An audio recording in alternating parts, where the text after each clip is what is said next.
राज्यस्तरीय वेबिनारमध्ये सर्व सहभागींचे मनपूर्वक स्वागत।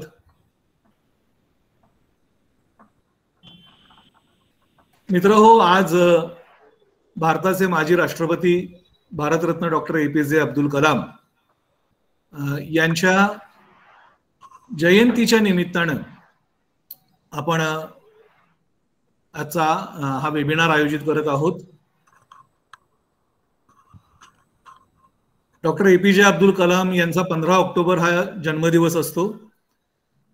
भारताच्या सक्षमतेचे आणि समृद्धीचे स्वप्न युवा वर्गाच्या श्रमशक्तीमध्ये पाहणारे आणि भारताला विजन 2020 देणारे, राष्ट्रपती पदाचा कार्यकाळ पूर्ण केल्यानंतर संपूर्ण देशभर विद्यार्थ्यांशी संवाद साधणारे आणि शेवटच्या श्वासापर्यंत अध्यापन करणारे, युवकांच्या मनातील स्फुल्लिंग पेटवून त्यांना अग्निपंख प्रदान करणारे द्रष्टे अणुशास्त्रज्ञ डॉक्टर APJ अब्दुल कलाम यांची जयंती 2015 सालापासूनच वाचन प्रेरणा दिन म्हणून आपल्या राज्यात साजरी केली जाते।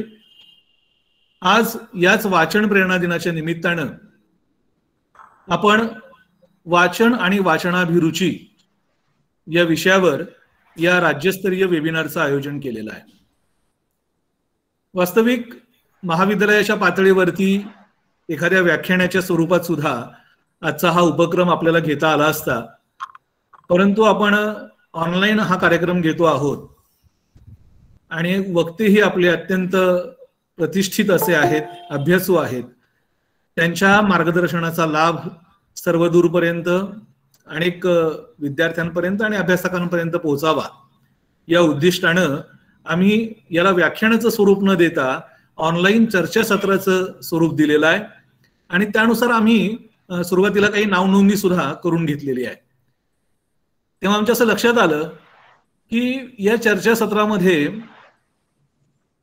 म्हणजे या महाविद्यालयाचे विद्यार्थी तर आहेतच, पण मुंबई विद्यापीठ, सावित्रीबाई फुले पुणे विद्यापीठ, डॉक्टर बाबासाहेब आंबेडकर मराठवाडा विद्यापीठ औरंगाबाद, स्वामी रामानंद तीर्थ विद्यापीठ नांदेड, पुण्यश्लोक अहिल्याबाई होळकर सोलापूर विद्यापीठ आणि गोंडवाना विद्यापीठ गडचिरोली या कार्यक्षेत्रामध्ये कार्यरत असणाऱ्या विविध महाविद्यालयांचे प्राध्यापक, मराठीचे विद्यार्थी आणि अध्यापक सुद्धा या ऑनलाईन माध्यमातून आपल्या या व्याख्यानासाठी, आजच्या चर्चासत्रासाठी इथे उपस्थित झालेले आहेत। मी आमच्या महाविद्यालयाच्या वतीनं आणि आयोजक मराठी विभाग, आमच्या ग्रंथालय विभाग आणि अंतर्गत गुणवत्ता हमी कक्ष या सर्वांच्या वतीनं आपलं पुनश्च एक वार हार्दिक असं स्वागत करतो। आमच्या महाविद्यालयाचे आदरणीय प्राचार्य, रयत शिक्षण संस्थेचे सचिव माननीय डॉक्टर विठ्ठल शिवणकर साहेब, जे या चर्चासत्रासाठी नियोजित अध्यक्षस्थानी होते, पण त्यांच्या कार्यबाहुल्यामुळे ते आज इथे उपस्थित राहू शकलेले नाहीत, पण त्यांच्या अनुपस्थितीमध्ये आमच्या महाविद्यालयाच्या अंतर्गत गुणवत्ता हमी कक्षाचे समन्वयक आणि महाविद्यालयाचे उपप्राचार्य डॉक्टर अनिल कुमार वावरे हे अध्यक्षस्थानावरती आपल्याला उपलब्ध झालेले आहेत। त्याबरोबर आजचे आपले प्रमुख वक्ते माननीय डॉक्टर उमेश करंबेळकर हे सुद्धा इथे उपस्थित झालेले आहेत। त्यांच्याबरोबरच आमच्या महाविद्यालयाचे उर्वरित 2 उपप्राचार्य डॉक्टर रोशन आरा शेख मॅडम आणि डॉक्टर रामराजे माने देशमुख सर हे सुद्धा इथे उपस्थित आहेत। आमच्या महाविद्यालयाचे ग्रंथपाल प्राध्यापक एकनाथ जावरे सर, माझे सर्व शिक्षक, शिक्षकेतर सहकारी बंधू भगिनी आणि विद्यार्थी मित्र, आपणा सर्वांचं मी पुनश्च एक वार हार्दिक स्वागत करतो आणि आजच्या या चर्चासत्राचं प्रास्ताविक मराठी विभागाचे प्रमुख डॉक्टर सुभाष वाघमारे सर यांनी करावं अशी मी त्यांना विनंती करतो। Doctor Waghmare sir.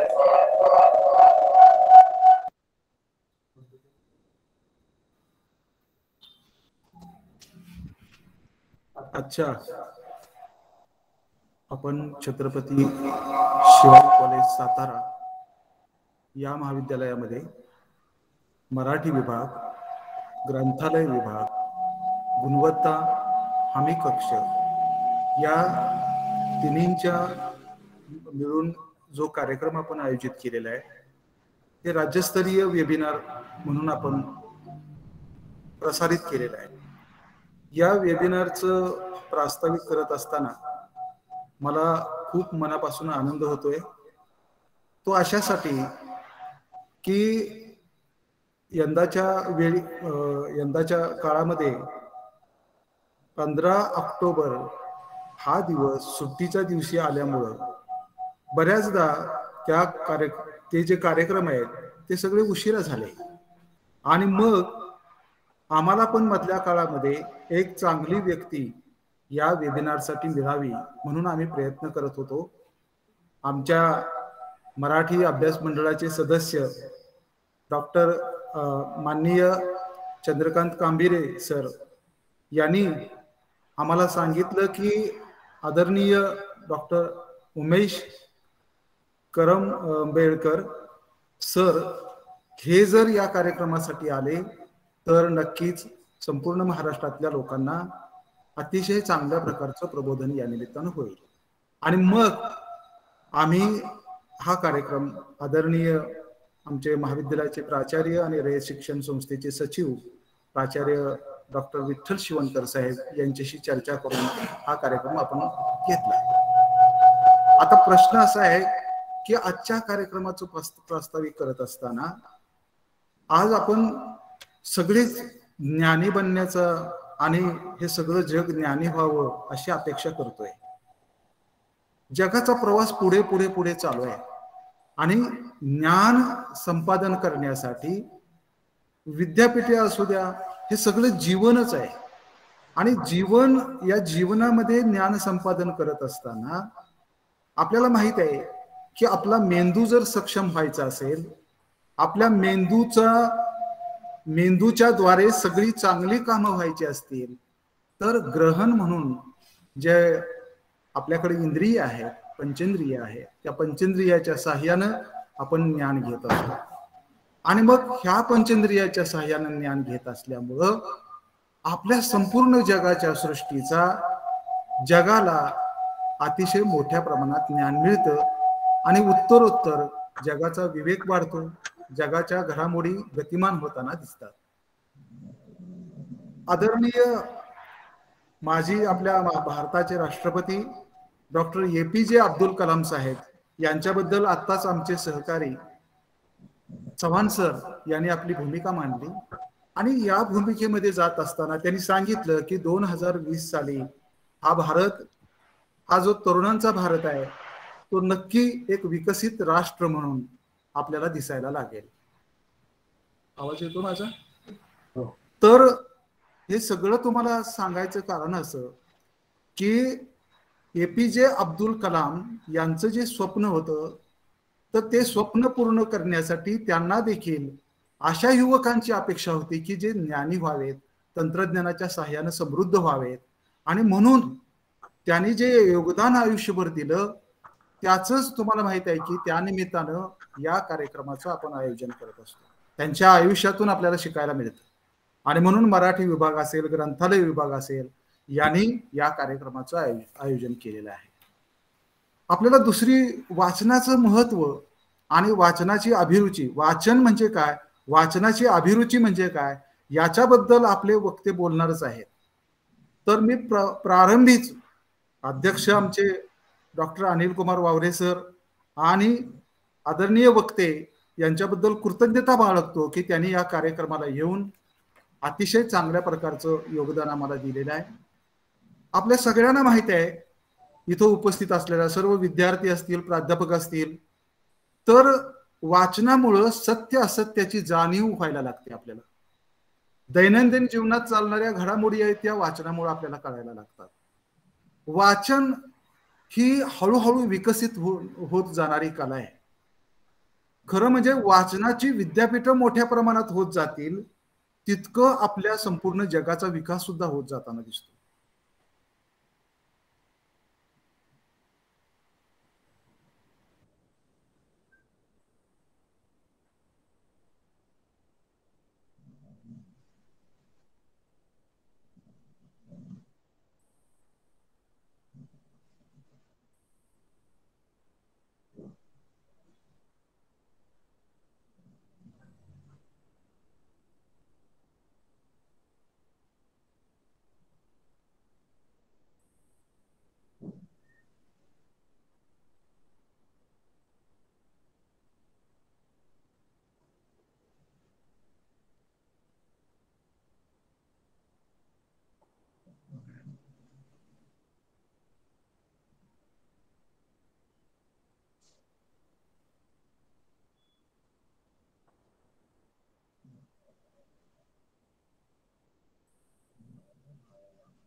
वाघमारे सरांचा आवाज येत नाही सर.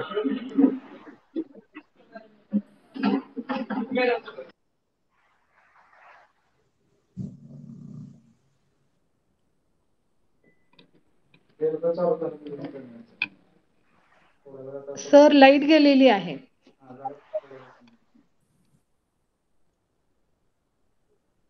आपल्याकडे काहीच नाही ना मोबाईलवरच.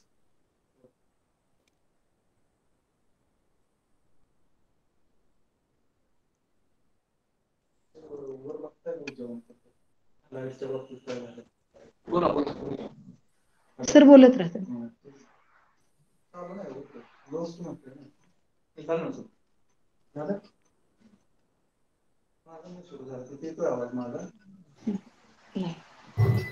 हॅलो. Hello sir. हा, जरा लाईट गेल्यामुळे थोडासा व्यत्यय मध्ये आला, पण आपण पुढे कंटिन्यू करत आहोत.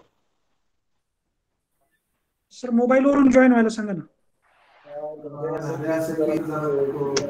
करून घेऊ ते करून घ्या. कोण आहे कार्यक्रम चालू आहे. कार्यक्रम चालू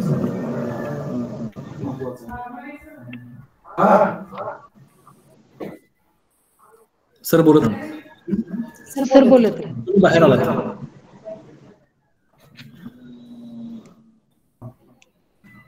येते बघा. ऑफलाईन तुम्ही मोबाईलवर जॉईन व्हा.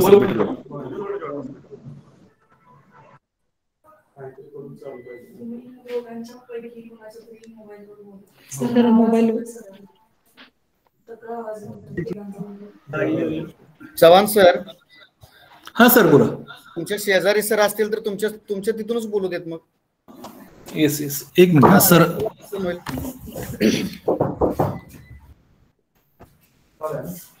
याच्यावर बोला.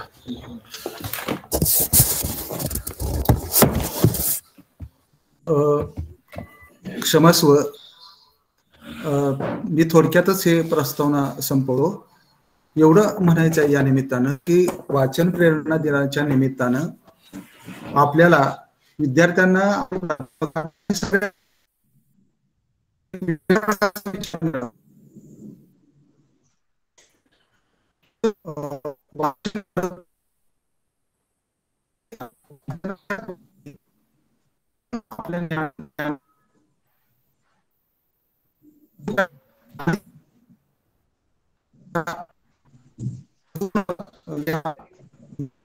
कसा वाढत जातो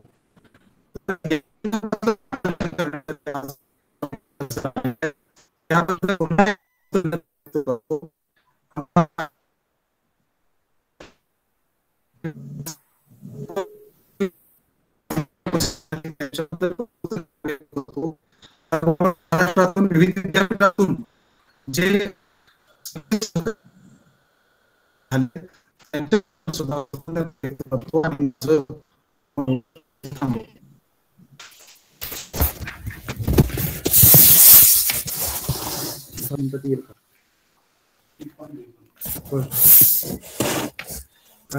धन्यवाद वाघमारे सर.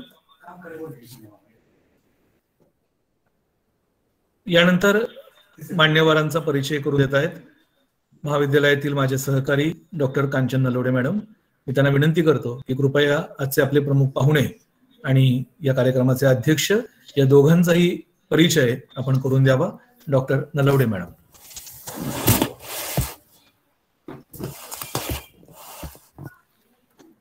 नमस्कार. छत्रपती शिवाजी कॉलेज सातारा स्वायत्त महाविद्यालय, महाविद्यालयातील पदवी व पदव्युत्तर मराठी अध्ययन व संशोधन केंद्र, ग्रंथालय विभाग व अंतर्गत गुणवत्ता हमी कक्ष IQAC यांच्या संयुक्त विद्यमाने आयोजित डॉक्टर APJ अब्दुल कलाम यांच्या जयंतीचे औचित्य साधून वाचन प्रेरणा दिनानिमित्त राज्यस्तरीय वेबिनारचे आयोजन करण्यात आलेले आहे. या कार्यक्रमाच्या निमित्ताने प्रमुख वक्ते, मार्गदर्शक म्हणून आदरणीय डॉक्टर उमेश करंबेळकर सर उपस्थित आहेत. सरांचा परिचय करून देताना मला एक निसर्गमित्र, निसर्गप्रेमी म्हणूनच करून द्यावा वाटतो. सर पेशाने तसे डॉक्टर आहेत. गेली 37 वर्ष आपल्या वैद्यकीय व्यवसाय सांभाळत एक सामाजिक बांधिलकीही सर पार पाडत आहेत. मानद चिकित्सक म्हणून रामकृष्ण सेवा मंडळ संचलित दवाखाना, आनंदाश्रम, वृद्धाश्रम सातारा येथे सुद्धा सर काम पाहतायत. पदाधिकारी म्हणूनही सर विविध ठिकाणी महत्वाचं कार्य करतायत. आर्यांगल महाविद्यालय सातारा येथे मॅनेजिंग काउन्सिल सदस्य म्हणून काम पाहतायत. आयुर्वेद प्रसारक मंडळी सातारा काउन्सिल सदस्य म्हणूनही काम पाहतायत. आनंदाश्रम वृद्धाश्रम जो आहे येथे संचालक मंडळाचे सदस्य म्हणूनही सर काम पाहतायत. वृक्ष संवर्धन समिती, कुर्णेश्वर देवराई व जैवविविधता प्रकल्प असे समाजाभिमुख अत्यंत महत्वाचे कार्य सर करीत आहेत. पर्यावरणाचा ऱ्हास होऊ नये, निसर्गाचे संवर्धन झाले तर मानवी जीवन सुद्धा सुसह्य होईल या हेतूने प्रबोधन करणारे असे पक्षी, मानव आणि पर्यावरण या विषयावर 70हून अधिक व्याख्यानं सरांनी विविध शाळा आणि महाविद्यालयांमध्ये दिलेली आहेत. सरांना पक्षी निरीक्षण व पक्षी छायाचित्रणाचा छंद सुद्धा आहे. आपला छंद जोपासत आपला व्यवसाय सुद्धा व्यवस्थितपणे सर करीत आहेत. ज्येष्ठ पक्षीतज्ञ मारुती चित्तमपल्लींच्या पक्षी कोशात तसेच प्रख्यात लेखिका कविता महाजन यांच्या कुहू या मराठीतील पहिल्या मल्टीमीडिया पुस्तकात पक्ष्यांच्या निवडक छायाचित्रांचा समावेश सुद्धा सरांनी केलेला आहे. उघड्यावरचा संसार, पक्ष्यांची पाणपोई या ध्वनिचित्रफितींचे जळगाव व बोरिवली येथील महाराष्ट्र पक्षीमित्र संमेलनात सुद्धा सादरीकरण झालेलं आहे. सातारा येथील श्री खिंडीतील गणपती व कुर्णेश्वर मंदिर ट्रस्टच्या वृक्ष संवर्धन समितीच्या वनौषधी उद्यान व नक्षत्रवन प्रकल्पात सरांनी भरीव असं योगदान दिलेलं आहे. सातारा आकाशवाणीवरील शब्दसागरातले मोती, 80 अक्षरे रसिके, कवितेच्या प्रदेशात, पक्षी वैभव, जागतिक कीर्तीचे पक्षीशास्त्रज्ञ, वृक्ष संपदेतून आरोग्यदायी पर्यावरणाकडे इत्यादी मालिकेसाठी सुद्धा सरांनी महत्वाचं लेखन केलेलं आहे. ओळख पक्षीशास्त्राची आणि सजीवांचा नामदाता कार्ल लिनियस या 2 ग्रंथांचे लेखनही सरांनी केलेलं आहे. सजीवांचा नामदाता कार्ल लिनियस या ग्रंथास जे पुरस्कार लाभलेले आहेत त्यामध्ये ठाणे मराठी ग्रंथ संग्रहालयाचा पर्यावरण विभागाचा राज्यस्तरीय पुरस्कार, महाराष्ट्र शासनाच्या स्वर्गीय यशवंतराव चव्हाण साहित्य पुरस्कारांतर्गत प्रौढ वाङ्मय चरित्र गटातील न.चि. केळकर पुरस्कार, डॉक्टर धनंजय कीर पुरस्कार असे विविध पुरस्कार या लेखनासाठी लाभलेले आहेत. दैनिक लोकसत्तामध्ये शब्दबोध हे सदर सरांचं प्रकाशित झालेलं आहे. मौज, अंतर्नाद, नवल, गतिमान संतुलन, लोकप्रभा, दैनिक लोकसत्ता, दैनिक सकाळ, दैनिक महाराष्ट्र टाइम्स इत्यादी नियतकालिके वृत्तपत्रामधून कथा, कविता तसेच पर्यावरणावरील विविध लेख आजपर्यंत प्रसिद्ध झालेले आहेत. असे बहुआयामी सामाजिक कार्याची आवड असणारे असे व्यक्तिमत्व आज आपणास प्रमुख पाहुणे म्हणून लाभलेले आहेत. सर, आपले या निमित्तानं पुनश्च एकदा या कार्यक्रमामध्ये स्वागत करते.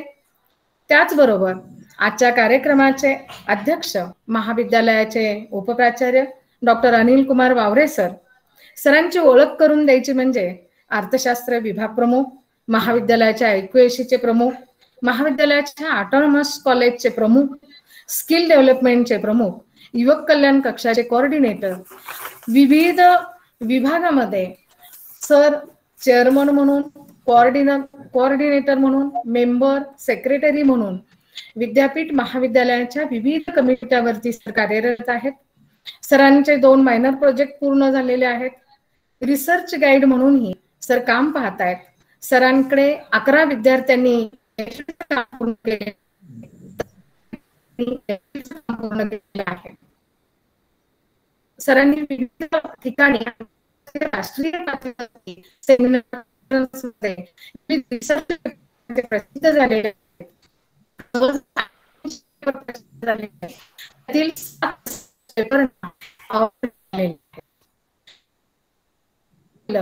तर वेगवेगळ्या विषयाशी संबंधित अनेक केलेले आहे. तर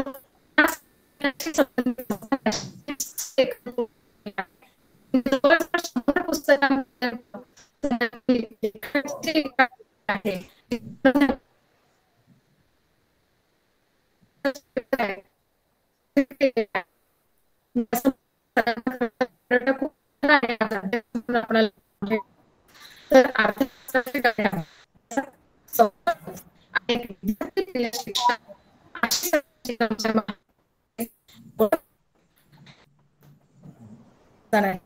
अतिशय शांतपणे काम करीत राहणं सरांची एक वेगळीच ओळख सरांचंही या कार्यक्रमाच्या निमित्ताने करते आणि माझं थांबवते.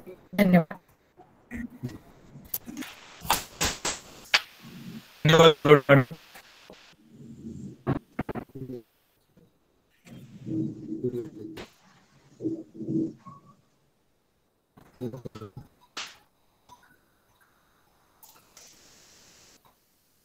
परत गेलं.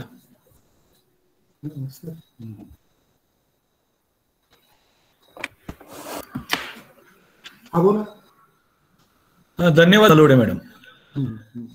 तांत्रिक गोष्टींमुळे थोडासा अडथळा मध्ये मध्ये येतोय, आपण समजून घ्याल ही अपेक्षा. आपल्या आजच्या प्रमुख पाहुण्यांचा आणि अध्यक्षांचा अत्यंत यथोचित आणि सविस्तर असा परिचय डॉक्टर नलवडे मॅडम यांनी करून दिला. आपल्या सगळ्यांच्याच मनामध्ये आता या पाहुण्यांना प्रत्यक्ष ऐकण्याची उत्सुकता शिगेला पोचलेली असणार आहे. मी आजच्या आपल्या चर्चा सत्राचे प्रमुख वक्ते माननीय डॉक्टर उमेश करंबेळकर सर यांना विनंती करतो की कृपया आपण आपलं मार्गदर्शन करावं. डॉक्टर उमेश करंबेळकर. नमस्ते. वाचन प्रेरणा दिनाच्या निमित्ताने छत्रपती शिवाजी कॉलेज साताराने आयोजित केलेल्या राज्यस्तरीय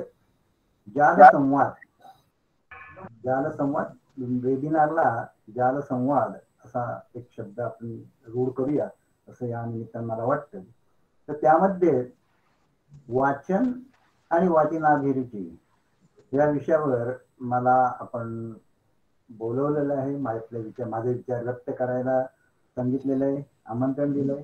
त्याबद्दल सर्वप्रथम या कोरोनाच्या पार्श्वभूमीवर असा जालसंवाद आपण जो आयोजित केलेला आहे त्याबद्दल आयोजकांचे, विशेषतः डॉक्टर वावरे सरांचे, डॉक्टर चव्हाण सरांचे, डॉक्टर वाघमारे सरांचे आणि तुम्ही आयोजित केलेल्या सर्व सदस्यांचे प्रथम मनापासून अभिनंदन करतो आणि त्याचबरोबर मला आमंत्रित केल्याबद्दल धन्यवाद देतो.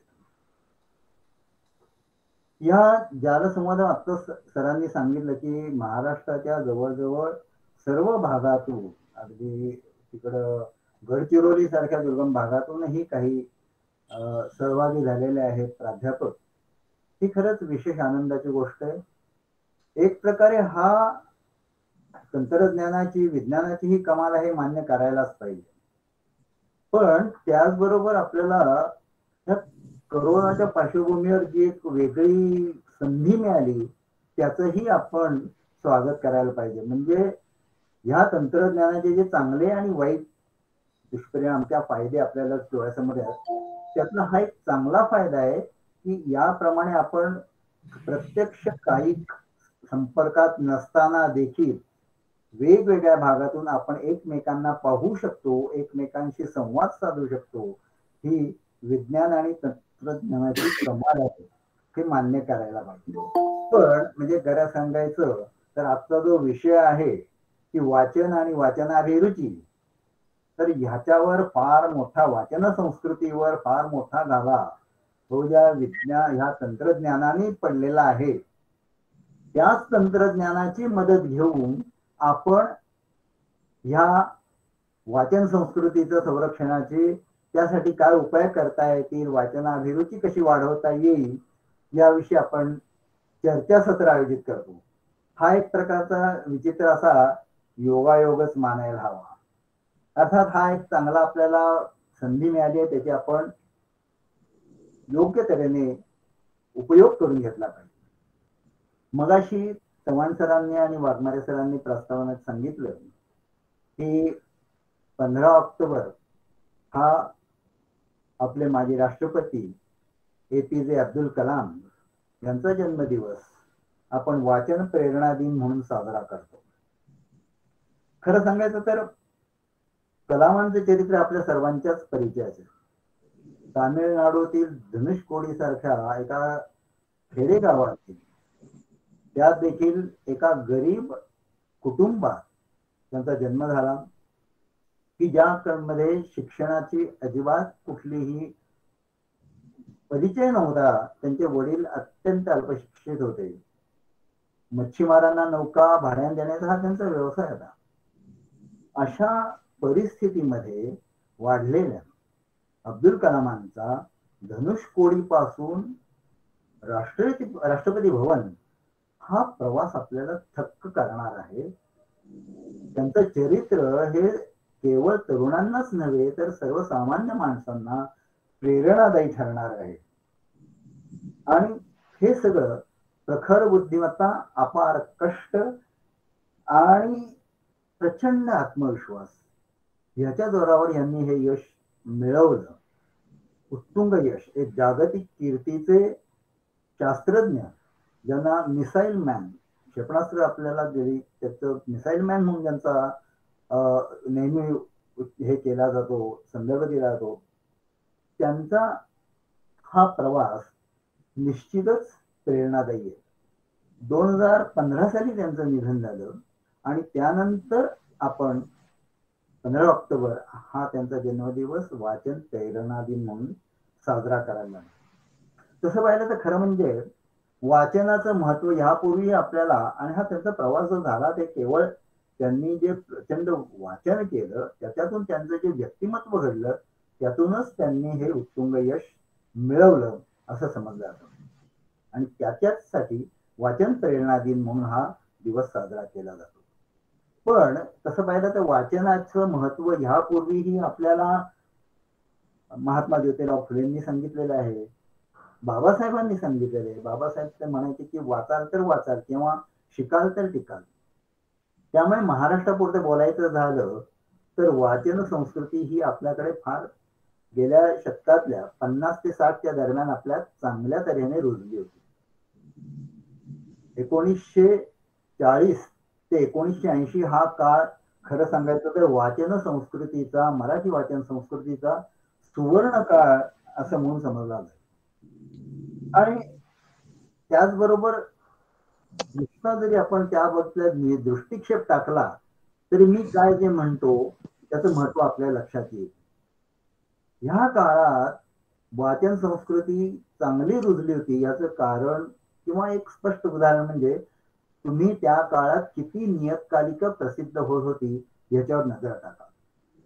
अगदी म्हणजे केवळ महिलांची, केवळ बालकांची असं नसून सर्व विषयांवरील विविध अशी असंख्य मासिक नियतकालिक मराठीत प्रकाशित होत होती, चांगल्या तऱ्हेने चालत होती. अगदी उदाहरण द्यायचं झालं तर महिलांसाठीच स्त्री होतं, माहेर होतं, अनुराधा होतं, विशाखा होतं, किती वाङ्मय शोभा होती, ही मासिक होती, वहिनी होतं. त्याचबरोबर मनोहर होतं, किर्लोस्कर होतं, माणूस होतं, सोबत सत्यकथा, ही अशी असंख्य म्हणजे सर्व तऱ्हेची वेगवेगळ्या केवळ एकाच विचारधारेची नसलेली विविध डाव्या असतील, उजव्या असतील आणि मध्यम मार्गी असे सर्व विचारसरणीची ही नियतकालिक अत्यंत चांगल्या तऱ्हेने प्रकाशित होत होती. वाचकांचा त्यांना उदंड प्रतिसाद मिळत होता आणि ही परिस्थिती जवळजवळ 1980 सालापर्यंत टिकली होती. मुलांचाच विचार केला तर आपल्याला चांदोबा, कुमार, किशोर, चंपक, छोटा दोस्त, ठक ठक, फुलबाग किती मासिक प्रकाशित होत होती हे नवल वाटेल. त्याच्याजवळ केवळ विज्ञान या विषयावर वाहिलेलं सृष्टीज्ञान सारखं मासिक देखील प्रकाशित होत.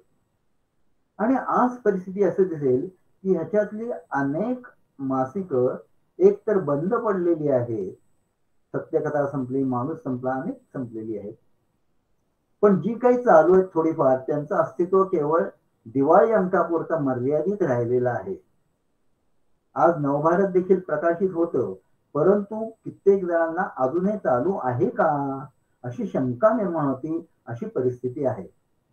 म्हणजे ह्या सर्व काळाचा परिणाम आहे तो 1980 पर्यंत जी चांगली परिस्थिती होती ती उत्तरोत्तर याला एक प्रकारची अवकाळा प्राप्त होत गेली. याचं बरचसं कारण दूरदर्शनचा साधारणतः 75-72 साली जे भारतात आगमन झालं त्याला थोडाफार देण्यात येतो. परंतु त्यानंतरही 90 साली जेव्हा जागतिकीकरण आपल्या देशात आलं किंवा आपली ती नीती आपण आत्मसात केली, जागतिकीकरण WTOचा आपण सभासद झालो आणि जागतिकीकरणाद्वारे सर्व व्यापार खुला झाला. त्यानंतर जी समाजात जी उलथापालथ झाली, प्रचंड आर्थिक असेल, सामाजिक असेल, त्यातला एक मोठा परिणाम म्हणून वाचन संस्कृती झाला असं समजलं जातं. कारण ह्या जागतिकीकरणामुळे सामान्य माणसाची क्रयशक्ती जरा वाढली, मध्यम वर्गातले बराचसा उच्च मध्यम वर्गीयात परावर्तित गेला आणि त्याच्या हातात बऱ्यापैकी पैसा खेळू लागला. त्याचबरोबर दूरदर्शन केवळ सरकारी होतं, ते शासकीय न राहता इतरही वाहिन्यांचं त्यात आगमन झालं. मनोरंजनाची वेगवेगळी साधनं त्याद्वारे खुली झाली. स्मार्टफोन आले आणि स्मार्टफोनच्या द्वारे समाज माध्यम, त्यात फेसबुक असेल, ट्विटर असेल, युट्यूब आहे, व्हॉट्सअप आहे, ही अशी असंख्य ही माध्यम आणि स्मार्टफोन देखील सामान्य माणसाच्या हातात रुळायला लागला. खरं म्हणजे गंमत वाटते की ह्याचा परिणाम होत असताना गेले काही वर्ष 2-4 वर्षापूर्वी असं सांगितलं जातं मुलांना, तो अरे स्मार्टफोन खाली ठेव, मोबाईल खाली ठेव आणि अभ्यासाला बसण्या शाळेत जा. तर गेल्या 2 वर्षात परिस्थिती अशी आली आहे की आता मोबाईल घ्या आणि शाळेत जा. हा काळाचा म्हणजे आता ती देखील तात्पुरती आहे. आता पुढच्या दिवाळीनंतर सगळ्या शाळा सुरू होतील, परंतु कशी विचित्र ह्या परिस्थिती निर्माण झाली ह्याचा आपल्याला आढावा घेतला पाहिजे. तर ह्या जागतिकीकरणामुळे जे अनेक संसाधनं जी असतील किंवा मनोरंजनाची साधनं सामान्य माणसाला उपलब्ध झाली, त्यातून त्याचं वाचनाकडे दुर्लक्ष होत गेलं, ही वस्तुस्थिती आहे. अर्थात त्याचबरोबर केवळ या जागतिकीकरणाला दोष देण्यात अर्थ नाही, आपल्याकडेही त्याच्यात थोडा दोष येतो, पालकांच्याकडे दोष येतो, शाळा आणि महाविद्यालयांच्याकडेही तेवढाच दोष येतो. मी तर म्हणतो हा खूप मोठ्या प्रमाणात दोष आहे. पालकांनी आपल्या पाल्यामध्ये वाचनाची आवड निर्माण करण्यासाठी काय प्रयत्न केले गेल्या काही वर्षात? खरं सांगायचं तर मुलांना आपण पूर्वी लहानपणी आमच्याला काही पुस्तकं आणून दिली जायची आणि त्याचा आनंद व्हायचा. पण आता मुलांना व्हिडिओ गेम्स आणून दिले, तर अनेक वेगवेगळे पुस्तकं सोडून इतर अनेक करमणुकीची साधनं आहेत, त्याचा त्यांना वाढदिवसात म्हणा किंवा काय केला भेट दिली जाते. पण मुलांच्यात वाचनाची आवड निर्माण यावी यासाठी पालक किती प्रयत्न करतात. आमच्या काळी तुम्हाला आठवत असेल बरेच जणांना की साने गुरुची कथामाला होती आणि दर रविवारी आपण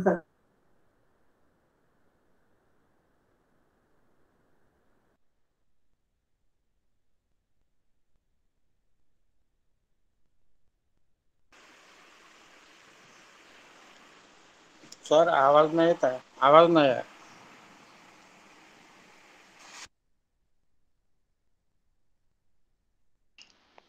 आवाज बंद झालाय सर. नाही ते करंबेळकर सरांकडून थोडस कनेक्शन कट झालंय. आता आमच्याकडे व्यवस्थित सुरू आहे यंत्रणा. आवाज नाही येत आहे सर.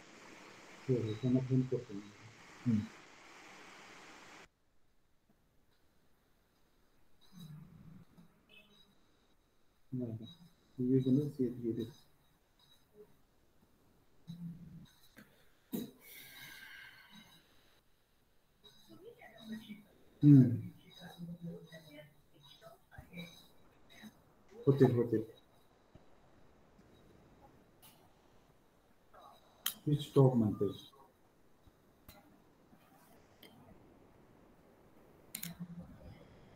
नाही राहते जे वाटत हो ना. कनेक्टिव्हिटीचा प्रॉब्लेम असेल, होईल, चालू होईल. होईल 2 मिनिटं.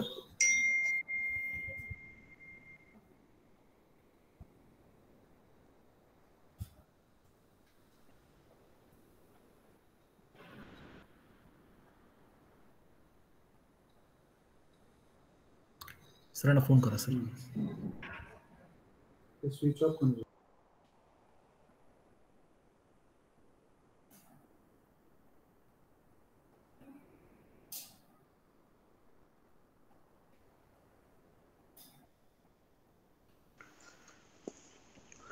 वक्ते आउट झालेत, त्यांना जॉईन व्हायला सांगा. लेफ्ट झालेत वक्ते. हो सर, सरांनाच फोन करतायत. चालेल. हा सर.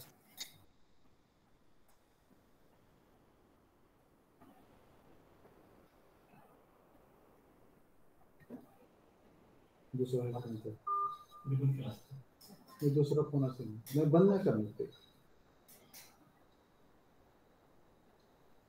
बघा ना होतो का संपर्क पटकन.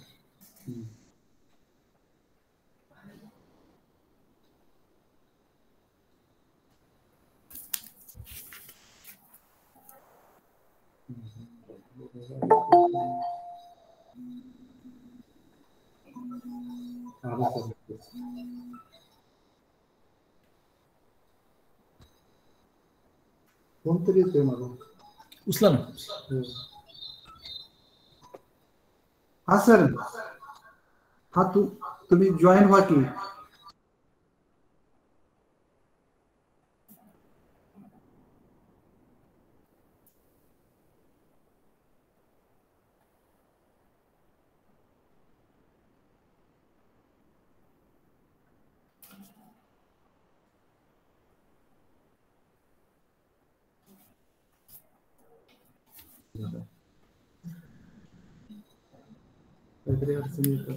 रंबेळकर सरांचं नेटवर्क लॉस झालंय, ते परत जॉईन करायचा प्रयत्न करतायत.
हॅलो.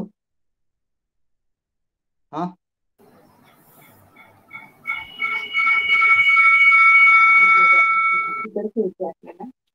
हॅलो. हा सर, आवाज येतोय. येतोय का?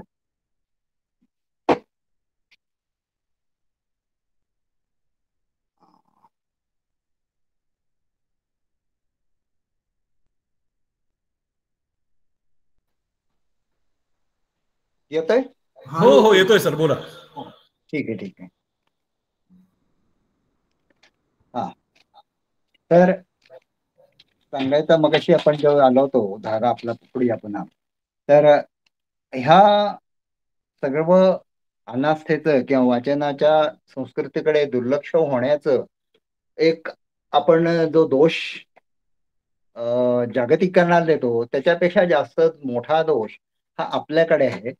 तर पालकांच्या बाबतीतलं मी मगाशी सांगितलं की पालकांनी किती मुलांच्या वाचन संस्कृती डेव्हलप होण्यासाठी किती प्रयत्न केला हे पाहिलं तर आपल्याला कळेल की कोणताही पालक वाचक संस्कृती मुलांच्यात रुजावी यासाठी प्रयत्न करताना दिसत नाही. एक साधी गोष्ट घ्या की निरनिराळ्या शाळांमध्ये शुल्कवाढीसाठी आंदोलन होतं, परंतु आपल्या मुलांना शाळेच्या ग्रंथालयातनं पुस्तकं मिळतात का, ह्याची का मिळत नाहीत ह्याची मात्र, किंवा का मिळत नसतील तर का मिळत नाही याबाबत कधी आंदोलन किंवा जाब कोणी विचारताना दिसत नाही. शाळेच्या अंदाजपत्रकामध्ये पुस्तकं मासिकं खरेदी करण्यासाठी काय तरतूद आहे ह्याचा कधी आपण विचार करतो का पालक म्हणून? तसं पाहिलं तर कोणीही करत नाही. जी शाळा, मी अनेक शाळा बघितलेल्या आहेत की शाळांमध्ये ग्रंथालय नावाची वस्तू आज बंद आहेत. काही ठिकाणी असं झालंय की निवृत्त झाले ग्रंथपाल, तर त्यांच्या जागी नवीन ग्रंथपालांची नियुक्ती केलेली नाही. अर्थात हा शासकीय लालफितीचा कारभार असेल, कारण त्यांना जो वेतन देतो तो सरकारकडनं येत असतो. मला माहिती आहे की आयुर्वेद प्रसारक मंडळीच्या आरंगमध्ये असेच काही समस्या निर्माण होतात. पण मध्यंतरीच्या काळात जर का एखादा ग्रंथपाल अजून नियुक्ती होत नसेल तर शाळेच्या शिक्षकांनी आम्ही ती जबाबदारी वाटून घेऊ आणि आम्ही ग्रंथालय मात्र चालू ठेवू असं करताना कुठं निदान शहरातील शाळेमध्ये दिसत नाही. पण ह्याच्या विरुद्ध एक फार वेगळी आणि चांगली आशादायक गोष्ट मला ग्रामीण भागातल्या शाळांमध्ये आढळली. खरं म्हणजे मी अनेक भागा इकडं या आसनगाव कुमठे या भागातल्या अनेक शाळांमध्ये गेलो होतो. या शाळांमध्ये तशी काही सोय नसती, म्हणजे कारण पुस्तकं खरेदीसाठी पैसा कोण देणार हा पहिला प्रश्न. परंतु तिथल्या शिक्षकांनी फार चांगले त्यातनं मार्ग काढले दिसले. काय करतात हे शिक्षक? निरनिराळ्या वृत्तपत्रांमध्ये जी रविवारची आवृत्ती असते त्यामध्ये बालकांचं एक पान असतं किंवा मासिकांमध्ये काही गोष्टी असतात मुलांसाठी, बालविभाग. तर ही कात्रणं काढली, ही कात्रणं त्यांनी जाड कागदात टकवली आणि ती एकत्र करून त्याची अशी उठाबंडीची अशी पुस्तकं केली आणि ती दाखवली की आमच्याकडचे ग्रंथ म्हणजे हे. खरं म्हणजे हे फार चांगली कल्पना. कोण्याचाच ते त्या मुलांना वाचायला मिळत नाही हा भाग वेगळा, शिक्षक वाचून दाखवतील, पण त्या निमित्ताने का होईना मुलांच्या मध्ये वाचनाची गोडी निर्माण होत असते. आणि खरं सांगायचं तर मुलांना वाचनाची आवड जात्याच असते, फक्त त्यांना वाव मिळत नाही, त्यांना तशी संधी मिळत नाही. या बाबतीत मी स्वतः एक जो प्रयोग केला आहे तो मला या बाबतीत सांगावासा वाटतो. माझं स्वतःचा गेले 37 वर्ष सोनगाव इथं दवाखाना आहे, त्यामुळे तिथल्या शाळांमधल्या मुलांशी खूप चांगला परिचय. काही वर्षांपूर्वी पर्यावरणाच्या निमित्ताने मी काही काय उपक्रम राबवतो. त्यातला एक उपक्रम मी असा राबवला होता की मुलांना बिया गोळा करायला लावायच्या. रानात हिंडतात तेव्हा करंज असेल, सावर असेल, निरनिराळी किंवा अगदी अगदी आपल्या घरी आणणारे आपण चिंच असेल किंवा आंब्याच्या कोळी असतील, अशा निरनिराळ्या ज्या मिळतील त्या बिया गोळा करायच्या.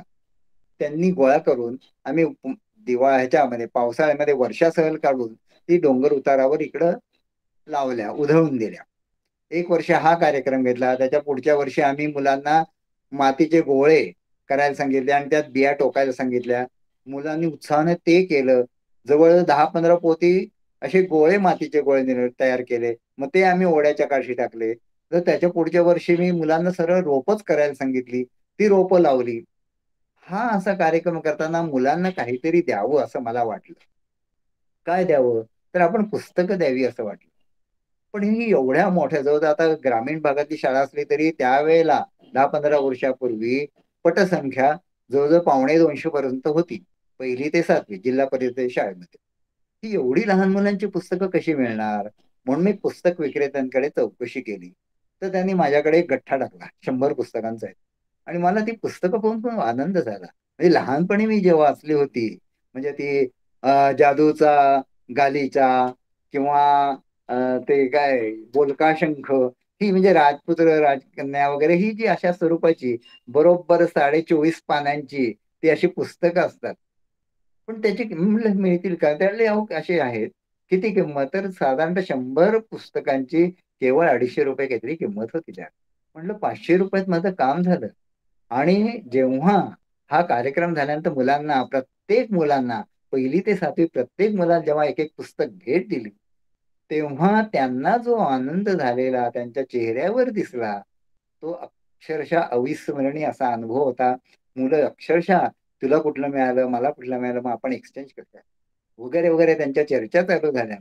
आणि मग कळलं की मुलांना ही आवड असते. आणि ही पकड तशी काही फार अवघड नसती, परंतु ही करण्याकडे जाणीवपूर्वक प्रयत्न केलं तर वाचन निर्माण होईल, वाचन गोडी निर्माण होईल. आपला विषय वाचनाची अभिरुची, पण मुळात आधी वाचन तर व्हायला पाहिजे. वाचन केल्यानंतर त्याची अभिरुची हा पुढचा मुद्दा आला. तर हा सांगण्याचा मूळ उद्देश हा होता की वाचन संस्कृती टिकण्यासाठी केवळ दुसऱ्याला दोष देण्यात अर्थ नाही, आपणही त्यासाठी काही कार्यक्रम राबवले पाहिजेत, उपक्रम साजरे केले पाहिजे. मुलांना अगदी हल्ली बऱ्याच शाळांमध्ये हल्ली एक चांगली प्रथा पडली की निरनिराळ्या शाळांमध्ये जी स्पर्धा होतात, स्नेहसंमेलनाच्या निमित्तानं असेल, गणेशोत्सवाच्या निमित्तानं, त्यावेळेला काही कप वगैरे देण्यापेक्षा पुस्तकं भेट दिली जातात. हा एक चांगला उपक्रम बऱ्यापैकी आज सगळीकडे रुजलेला दिसतो. थोड्याफार प्रमाणात त्यानेही या वाचन संस्कृती टिकवण्यासाठी आपल्याला फायदा होईल. पण खरं सांगायचं तर आपल्याला जी वाचनाची अभिरुची निर्माण करण्याची आहे, रुची ही म्हणजे आवड, पण तो अभिरुचीमध्ये एक व्यापक अर्थ समाविष्ट होतो. अभि हा उपसर्ग लागल्यामुळे नुसती आवड नाही, तर सर्व प्रकारची आहे, त्याच्यात मोठं आहे. म्हणजे केवळ एक विशिष्ट तऱ्हेचं साहित्यच मी वाचीन असं नाहीये. म्हणजे काही काही वेळेला तुम्हाला आश्चर्य वाटेल की काही जण वाचनाच्या एका टप्प्यावर असे येतात. म्हणजे आपल्या सर्वांची सुरुवात, मला माहिती आहे की आपल्याला लहानपणी आपण ही अशी राजपुत्र राजकन्याची पुस्तकं वाचतो, त्यातनं आपण पुढे जातो. म्हणजे माझं स्वतःचं उदाहरण द्यायचं झालं तर आमच्या काळात आम्ही लहानपणी पहिल्यांदा सुरुवातीला गोट्या ताम्हणकरांचा तो वाचला, वि बोकल्यांचा वसंत वाचला, जी जोशांचा मग चिमणराव गुंड्याभाऊ, हे साधारणतः 4थी 5वी पर्यंत झाले. त्यानंतर जशी पुढं सरकलो तर त्यानंतर मग जरा आणिक वरच्या दर्जाचे किंवा दुसराही एक प्रकार त्याच वेळेला की 7वी-8वीच्या सुमारास चोरून वाचायची म्हणजे अर्नाळकर किंवा गुरुनाथ नाईक हे देखील त्यात आले. पण त्याचबरोबर मासिक शाळेमध्ये येत असल्यामुळे किशोर कुमार ही सगळी वाचन होतच होती. त्या पुढचा टप्पा झाला महाविद्यालय. मग त्यामध्ये अत्रे आले, पु ल देशपांडे आले, वपू काळे आले.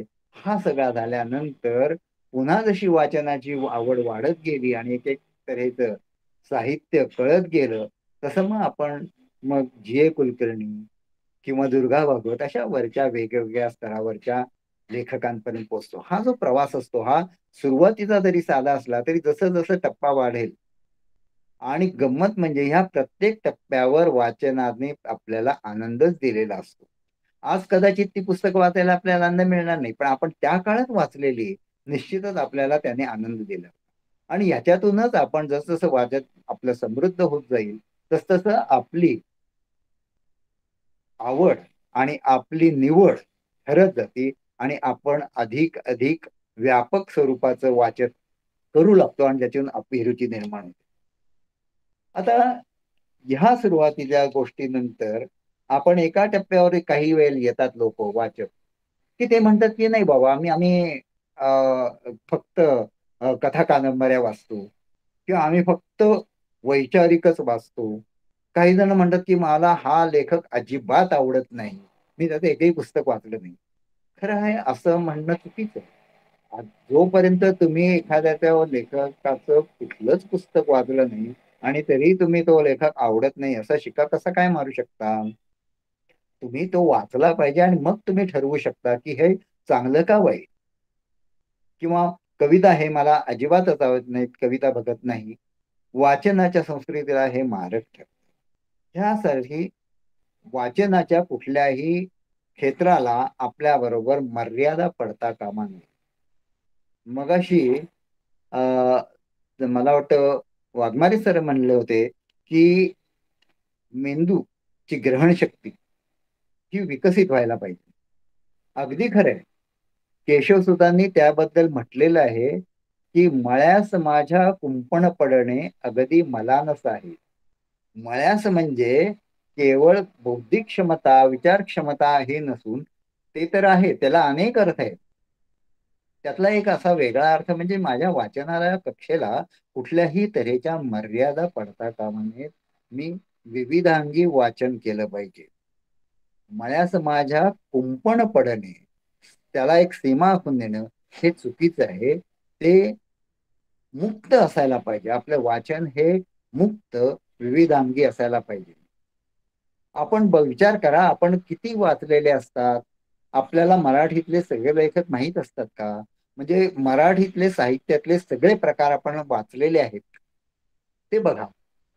मराठीचे साहित्य म्हणजे कथा आहे, काव्य आहे, कादंबरी आहे, चरित्र, आत्मचरित्र, प्रवास वर्णन, समीक्षा, टीका, कलेबद्दल लेखन किती विविधांगी आहे. वैज्ञानिक लेखन हे असे विविध प्रकार आहेत.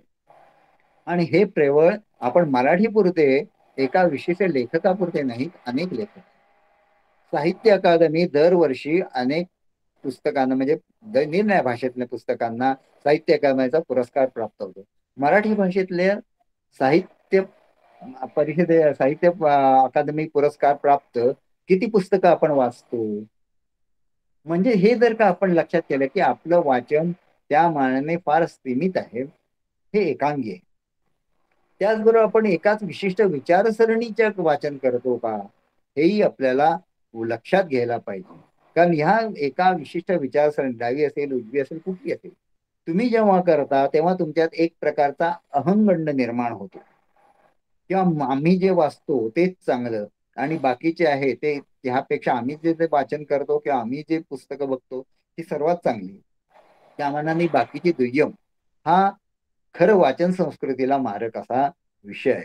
त्यामुळे जेव्हा आपण अभिरुचीचा विचार करतो तेव्हा केवळ एकाच साहित्य प्रकाराचा विचार न करता आपण सर्व साहित्य आत्मसात करला पाहिजे, वाचायला पाहिजे, बघितलं पाहिजे. तेव्हाच आपली अभिरुची वाढेल, आपल्याला त्याच्यामध्ये काही करता येईल.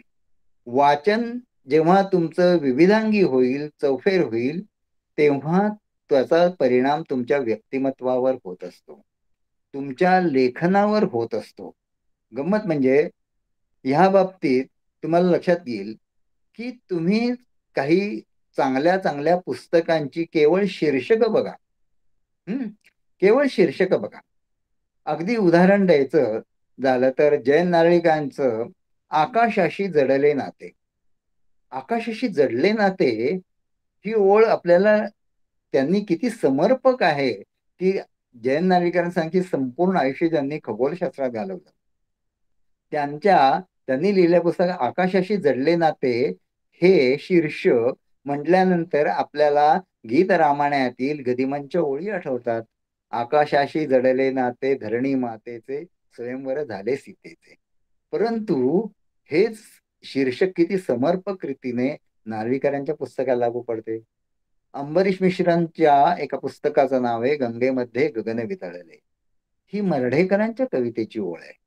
अशी तुम्हाला अनेक, किंवा उदक चालवावे युक्ती हे तुकारामांनी म्हटलेलं आहे, पण ते एका चांगल्या पुस्तकाचं शीर्षक बनतं. अशी तुम्हाला जवळजवळ अनेक, रात्र काळी घागर काळी आरती प्रभूंचा किंवा चिंत्रम खानोलकरांच्या कादंबरीचं नाव आहे. हे काय आहे? रात्र काळी घागर काळी हे विष्णुदास नामाचे जवळजवळ मला वाटतं 15व्या शतकातला जो संत होऊन गेला त्याच्या काव्यातले ओळ आपण रोज सकाळी ऐकतो ही. परंतु ते समर्पक ही अशी यांना कशी सुचली? ह्यासाठी त्यांचं वाचन किंवा व्यापक होतं, तेव्हाच त्यांना ही कल्पना सुचली ना की असं शीर्षक द्यावं. म्हणजे कवितेचा काय उपयोग आहे, मग वाचून काय उपयोग आहे असं म्हणून आपल्याला चालणार नाही. त्यासाठी आपलं विविध अंगी, विविध विषयाचे विविध प्रकार वाचन आपल्याकडनं व्हायला पाहिजे. माझ्या स्वतःच्या बाबतीत मला म्हणजे आता ही उदाहरणं झाली, पण ह्या विविध अंगी वाचनाचा आपल्या स्वतःच्या लेखनावर कसा परिणाम होतो ह्याचं मला एक उदाहरण काही देतो तुम्हाला. माझं पहिलं पुस्तक प्रकाशित झालं ते ओळख पक्षीशास्त्राची. ओळख पक्षीशास्त्राची, पक्षीशास्त्र म्हणजे ऑर्निथॉलॉजी. हे काही फील्ड गाईड नाहीये की ज्याच्यामध्ये आपल्याला पक्ष्यांची छायाचित्र असं नाहीये. पक्षीशास्त्र हा वेगळा विषय, शास्त्र आहे ते. म्हणजे त्याच्यामध्ये पक्ष्यांची वर्गीकरण, पक्ष्यांची शरीर रचना, शरीर क्रिया, पक्ष्यांचं स्थलांतर, पक्ष्यांचे विणीचा काळ, अशा अनेक गोष्टींचा त्या समावेश आहे. तसं पाहिलं तर हे शास्त्रीय लेखन आहे. आणि आपल्या सर्वांना माहीत असेल की शास्त्रीय लेखन म्हटलं की लोकांचं त्याच्याकडे जरा एक अढीच बसलेली असते. ओळख पक्षी नावातच शास्त्र असल्यामुळे कदाचित ह्या काय असणार आहे म्हणून दुर्लक्ष होण्याची शक्यता असते.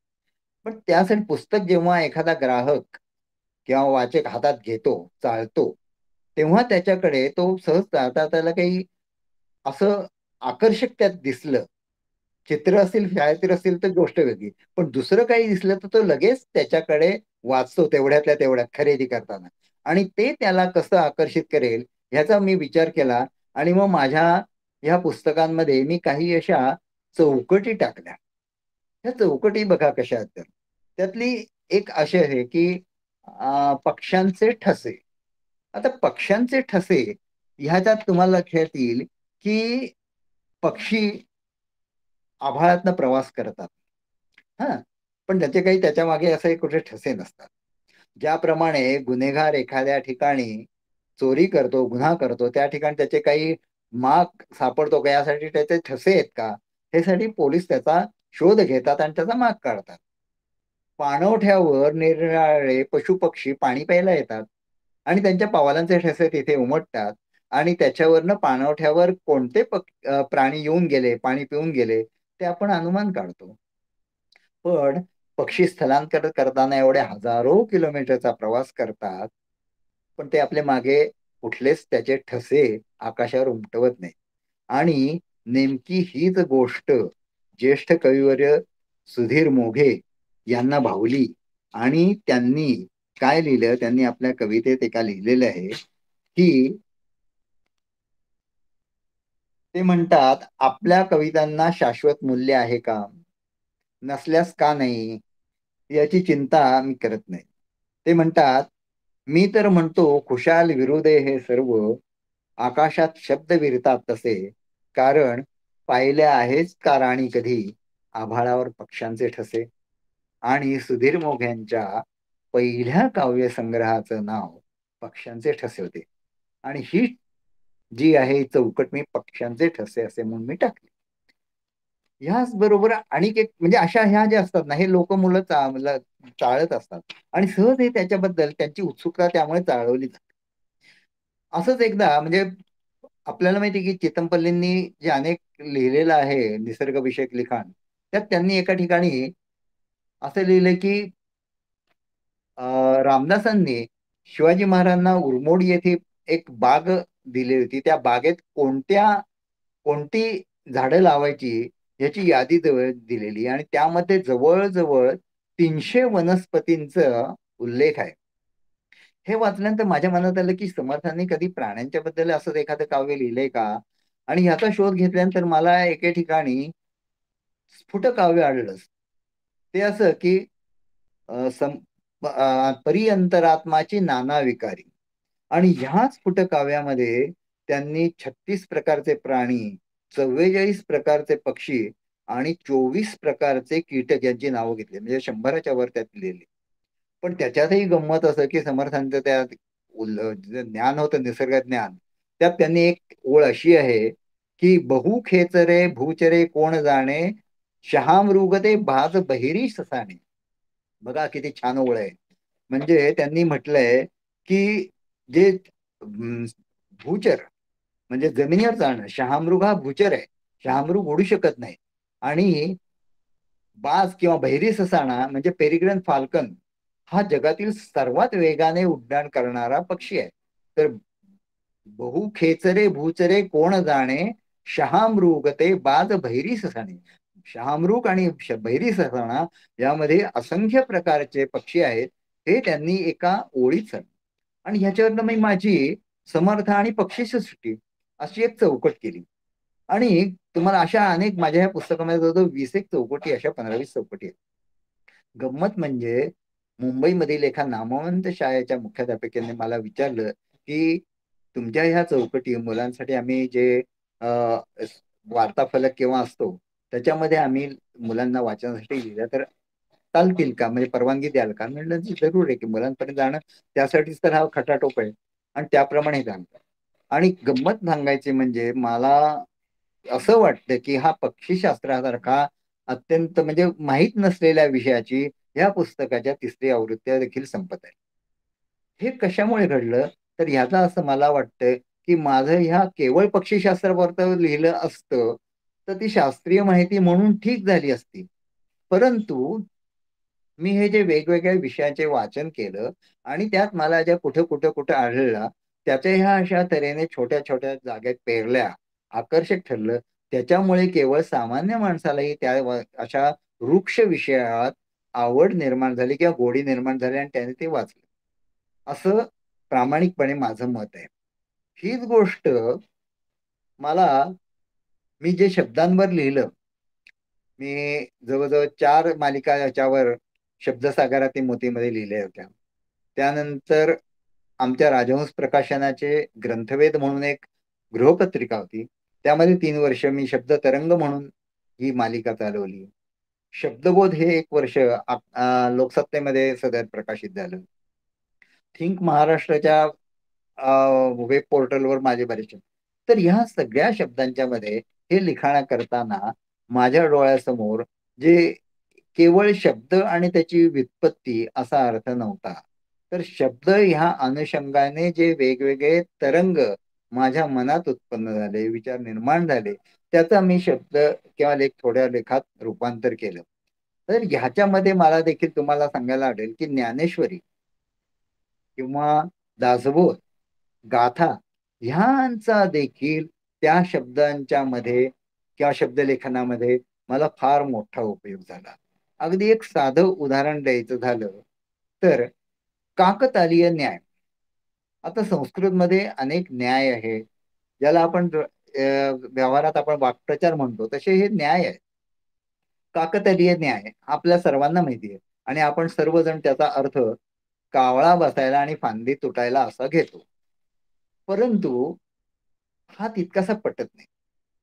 कावळा बसायला आणि फांदी तुटायला याचा अर्थ एखादी गोष्ट अगदी क्वचित असंभवनीयच म्हणायला पाहिजे अशी क्वचित घडते त्या संदर्भात आपण हा काकतालीय न्याय वापरतो.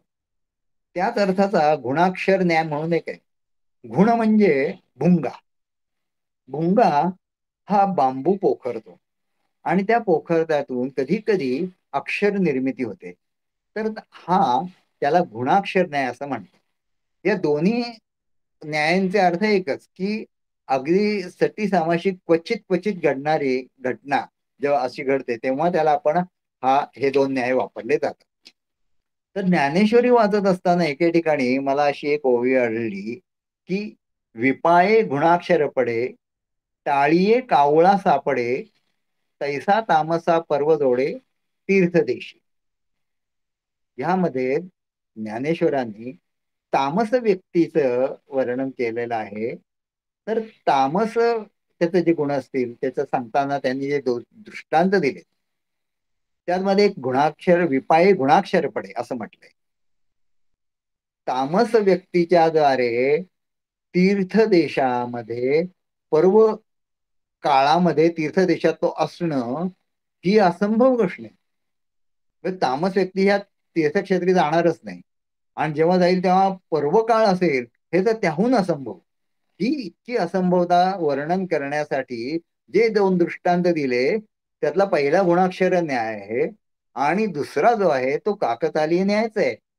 परंतु तिथं काय म्हटलंय, टाळीये कावळा सापडे म्हणजे टाळी वाजवावी आणि त्यात कावळा सापडावा. आता मी चकितच झालो. आपला हा जो काकतालीय न्यायच आहे. मग ज्ञानेश्वरांना आपण जो काकतालीय न्याय म्हणतो कावळा बसायला फांदी तोटायला हा काय माहित नव्हता का? माहित असणार ना, किंवा किंबहुना तसा अर्थ नाहीच आहे. उलट ज्ञानेश्वरांनी जी शब्द योजना केलेली आहे तीच अत्यंत समर्पक आहे की टाळी वाजवावी आणि त्यामध्ये कावळ्यासारखा अत्यंत चाणाक्ष पक्षी सापडावा. ही किती असंभव गोष्ट आहे. कावळा बसला आणि फांदी तुटली याला खरं ताल म्हणजे ताड वृक्ष आहे. ताडाला कधी फांद्याच नसतात खरं सांगायचं तर. पण ताल याचा दुसरा अर्थ आहे टाळ. आपण आरतीमध्ये देखील साधे टाळी वाजवूनच ताल धरतो ना, तो ताल आहे. तोच आहे या इथे की टाळी वाजवावी आणि त्यामध्ये कावळा सापडावा. कावळ्यासारखा म्हणजे आज पक्षीशास्त्रा दृष्टीने सांगितलंय कावळा सर्वात बुद्धिमान पक्षी आहे. तसा का बुद्धिमान पक्षी सापडावा ही किती असंभवनीय आहे. त्याप्रमाणे तामसाने वर्णन केलं की पर्व काळामध्ये तो तीर्थदेशात असणे. तर हे जो अर्थ आहे हा मला सापडला हे लिहिताना की काकतालीय न्यायाची जेव्हा मी व्याख्या करत होतो तेव्हा. आणि त्यासाठी मग आणि गंमत म्हणजे तुम्हाला सांगतो की केवळ हा म्हणजे याच्यातच आहे असं नाही ज्ञानेश्वरी, तर चक्क तुम्हाला तुकारामांच्या गाथेतही आहे. त्याची ती तुकारामांनी म्हटलंय की पावलो हा देह काकतालीय न्याये म्हणजे काकटाळी न्याये न घडे उपाये घडो आले.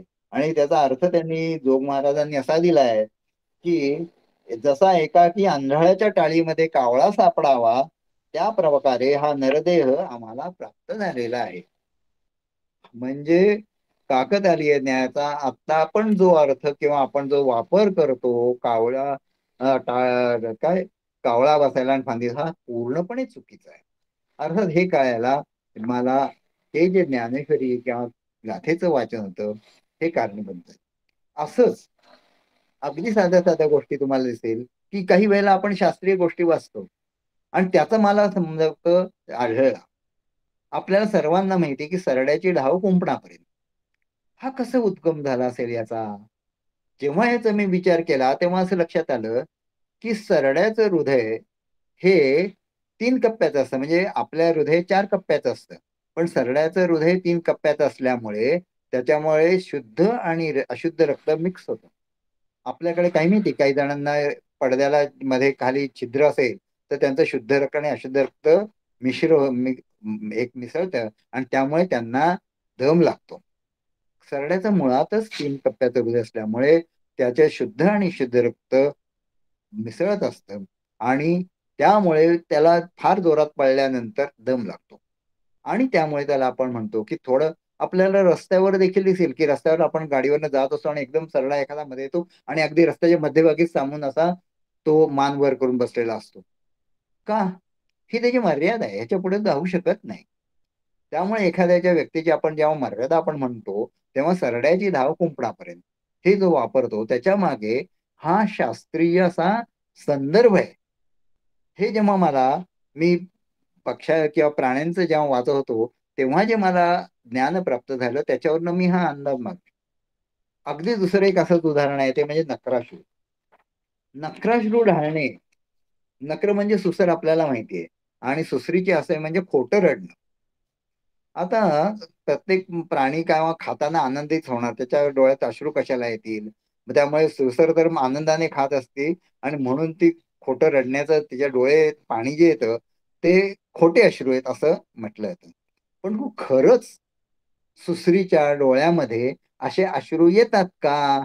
अशावर एक संशोधन झालेलं आहे आणि याचा शोध 2006 साली फ्लोरिडा विद्यापीठातील माल्कम शानर या न्यूरोलॉजिस्टने त्याच्या फ्लोरिडातील सेंट ऑगस्टिन या प्राणी संग्रहातील सुसरींच्याच जातीच्या केमन या प्राण्यांचा अभ्यास करून घेतला. त्यासाठी त्यांनी 7 केमन प्राण्यांचे निरीक्षण केले आणि त्याने त्यापैकी 7 पैकी 5 केमनच्या डोळ्यात खाताना पाणी येत असल्याचे आढळले. त्यावरून नक्राश्रू हा वाक्प्रचार वस्तुस्थितीला धरून असल्याचे सिद्ध होते. आता खातेवेळी काय होतं, गरम हवा कवटीच्या पोकळ्यात जाते, सायनसेस मध्ये वेगाने शिरते आणि त्याचा दाब अश्रू ग्रंथींवर पडतो आणि त्यामुळे डोळ्यात अश्रू जमा होतात आणि हे नक्राश्रूचे शास्त्रीय कारण आहे. म्हणजे आपल्याला कळेल की प्रत्येक गोष्टी मागे एखादी जी उत्पत्ती असते त्याच्या मागे ही अशी काही काही वेळेला शास्त्रीय अनुषंग असतो त्याच्यावरती आधारित असते आणि हे जेव्हा आपल्याला माहित होईल तर आपल्याला ते आपलं वाचन केवळ एका विशिष्ट ठराविक मर्यादेपुरते राहिलं नसेल. आपल्या वाचनाच्या मर्यादा जेव्हा विशाल होतील तेव्हाच आपल्याला ह्या तऱ्हेचं आपल्याला लिखाण करता येतं.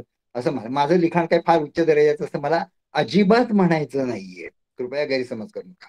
परंतु त्याच्यामध्ये जी विविधांगता येते वाचनाच्या लेखनामध्ये त्याला कारण आपण जर का वेगवेगळ्या विषयांवरील त्याच विषयावरील न करता इतर केलं तर कुठेतरी आपल्या आतमध्ये ते झिरपत असतं आणि त्या झिरपण्याचं आपल्या लेखनात रूपांतर पुढं व्यक्त होत असतं असं मला वाटतं.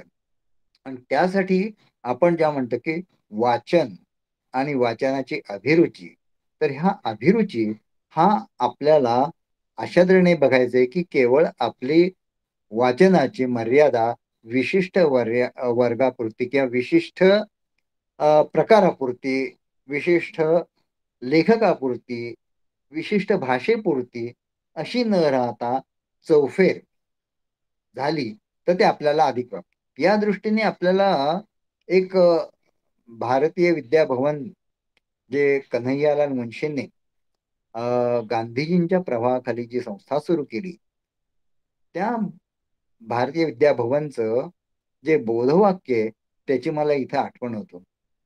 ते असं आहे की आनोरुत्वो विषवो कृतवो यंतु विश्वतः, let the noble thoughts come from all sides. म्हणजे जगातील जे जे चांगले आहे विचार आहेत सर्व भागातले, जगातल्या सर्व भागातील चांगले विचार माझ्याकडे येवोत, आमच्यापाशी येवोत, अशी ही ऋग्वेदातली प्रार्थना आहे आणि ते त्यांचं बोधवाक्य आहे. मला वाटतं आपल्या वाचनाची अभिरुची निर्माण करण्यासाठी असेल तर आपलं वाचन हे असं कुठल्याही त्याला मर्यादा केशवसुतांनी जे म्हटल्याप्रमाणे कुंपण न घालणं जर केलं तर आपल्याला त्याच्या जी आपण अभिरुची आहे ती आपली वाढत जाईल आणि त्याचा आपल्या व्यक्तिमत्वावर त्याचबरोबर आपल्या लेखनावर परिणाम होईल. अर्थात पहिल्यांदा मगाशी सांगितलं ते पहिलं गोष्ट हीच की पहिल्यांदा आपल्याला वाचनाची गोडी निर्माण व्हायला पाहिजे. त्यासाठी आपण आपल्याला प्रयत्न करायला पाहिजेत. वाचनाची गोडी झाल्यानंतर हळूहळू आपला प्रवास वाचनाच्या अभिरुचीकडे होईल. हा अभिरुचीचा प्रवास होण्यासाठी म्हणून केवळ एक दिवसापुरतं वाचन प्रेरणा दिनानिमित्त आपण हे वाचन व्याख्यान आयोजित केलं. आज वाचना प्रेरणा दिन संपला, उद्या दुसरा कुठला दिन असेल त्याच्या मागे लागायचं असं होता कामा नये. केवळ आज खरं सांगायचं तर आज प्रत्येक दिवस हा कुठला तरी दिवस म्हणून आहे.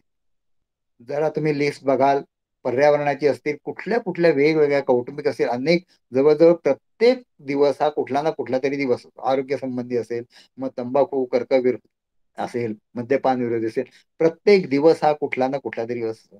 मग एक दिवसापुरतच आपलं राहायला पाहिजे का, हा विचार आपण करायला पाहिजे. आणि आज वाचन प्रेरणा निमित्ताने आपल्याला असं करायला पाहिजे की ज्या तऱ्हेने आपली वाचनाची अभिरुची वाढेल आणि नुसत्या वाचना संस्कृतीपेक्षा वाचनाच्या अभिरुचीकडे आपला प्रवास होईल.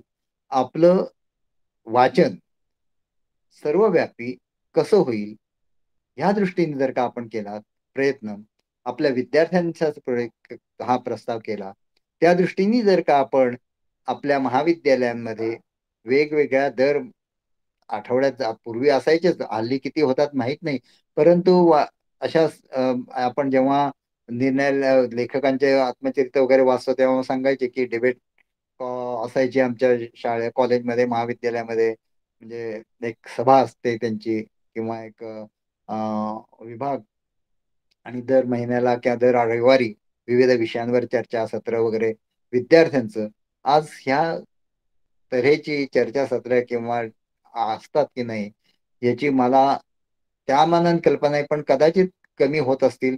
जर होत असतील तर ती चांगली गोष्ट आहे, आणि नसतील तर तशी अशी वेबिनारच्या माध्यमातून घ्या किंवा इतर माध्यमातून घ्या, वेगवेगळ्या सत्र घ्या, परंतु वेगवेगळ्या विषयांवरील. आज केवळ आर्ट्स म्हटल्यामुळे केवळ त्याशी संबंध न घेता वेगवेगळ्या विषयांवरील आपण चर्चासत्र आयोजित करावी. त्यावेळी विद्यार्थ्यांना भाग घ्यावा. आपल्या शाळेचं ग्रंथालय अधिक समृद्ध, महाविद्यालयाचं ग्रंथालय अधिक समृद्ध कसं होईल ह्या दृष्टीने प्रयत्न करावा. ते केलं तर हा आजचा प्रेरणा दिन केवळ दिन असं न राहता तो अधिक खऱ्या अर्थाने रुजेल आणि त्याचा उद्देश जो आहे तो सफल होईल असं मला वाटतं. आणि पुन्हा एकदा ह्या निमित्ताने आपण मला या इथे जे आमंत्रित केलं त्याबद्दल मी आपल्या सर्वांचा आभारी आहे आणि मी इथे थांबतो. धन्यवाद.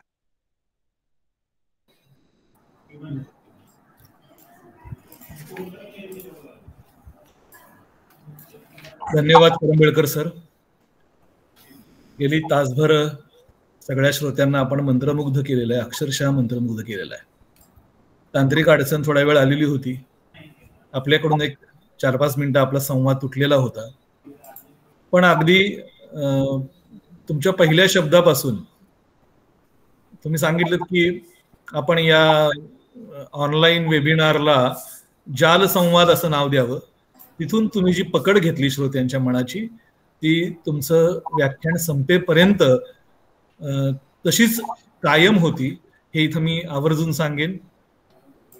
नासी फडकेंनी लघुनिबंधाची व्याख्या देत असताना एका पुस्तकामध्ये असं म्हटलेलं होतं की लघुनिबंध म्हणजे काय, तर बहुश्रुत मर्मज्ञाची रसिक आर्जवी भाषणे. आपण लघुनिबंधाबद्दल बोलत नाही, पण तुमच्या भाषणाबद्दल बोलायचं म्हटलं तर याच्यामध्ये बहुश्रुतताही आहे आणि मार्मिकता तर प्रचंड आहे. कसं वाचलं पाहिजे, वाचण्याचा आवाका कशा पद्धतीनं वाढवला पाहिजे, वाचनाला कुठल्याही मर्यादा कशा असू नयेत, हे सगळं तुम्ही तुमच्या व्यक्तिमत्वाच्याच आधारानं सांगत होतात. आणि त्यामुळं तो शब्दनशब्द तुमच्या प्रचितीतनं आलेला आहे म्हणून आम्हाला आमच्या मनापर्यंत पोहोचत होता. खरं तर यानंतर आपण अध्यक्ष घेणार आहोत, पण चर्चासत्र असल्यामुळे उपस्थित असणाऱ्या प्रेक्षकांना रसिकांना काही जर प्रश्न पडले असतील तर आता हे व्यासपीठ हा मंच इथं खुला ठेवत आहे. ज्यांना प्रश्न विचारायचा असेल त्यांनी प्रश्न विचारायला हरकत नाही.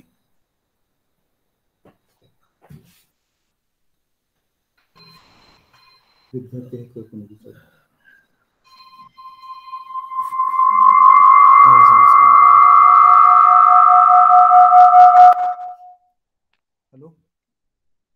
हा सर, गुरु नानक मिशन श्रीरामपूर येथील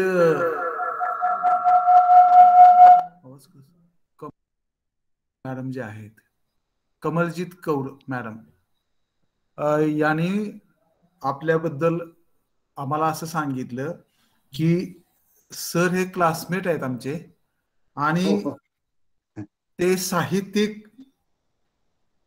नंतर पर्यावरण प्रेमी आणि सोशल वर्कर आणि व्हेरी गुड ह्युमन बिईंग अशा पद्धतीचं त्यांनी आम्हाला एवढा चांगला शेरा त्यांनी दिलेला आहे. तर मला हे आवर्जून का सांगावं असं वाटलं, कारण महाराष्ट्रातल्या अनेक ठिकाणी तुमच्याबद्दल आम्ही ह्याचं प्रसारण केलं आणि त्यावेळेस मग अशी एक प्रतिक्रिया आली आणि मग म्हटलं की सरांनी आम्हाला त्यांचं सामाजिक काम जे आहे या निमित्तानं, म्हणजे वाचनाच्या, तुम्ही म्हणजे पक्ष्यांचं निरीक्षण करणं, नंतर वनसंपदेचं संवर्धन करणं, या बाबतीमध्ये सुद्धा तुम्ही खूप काम केलेलं आहे.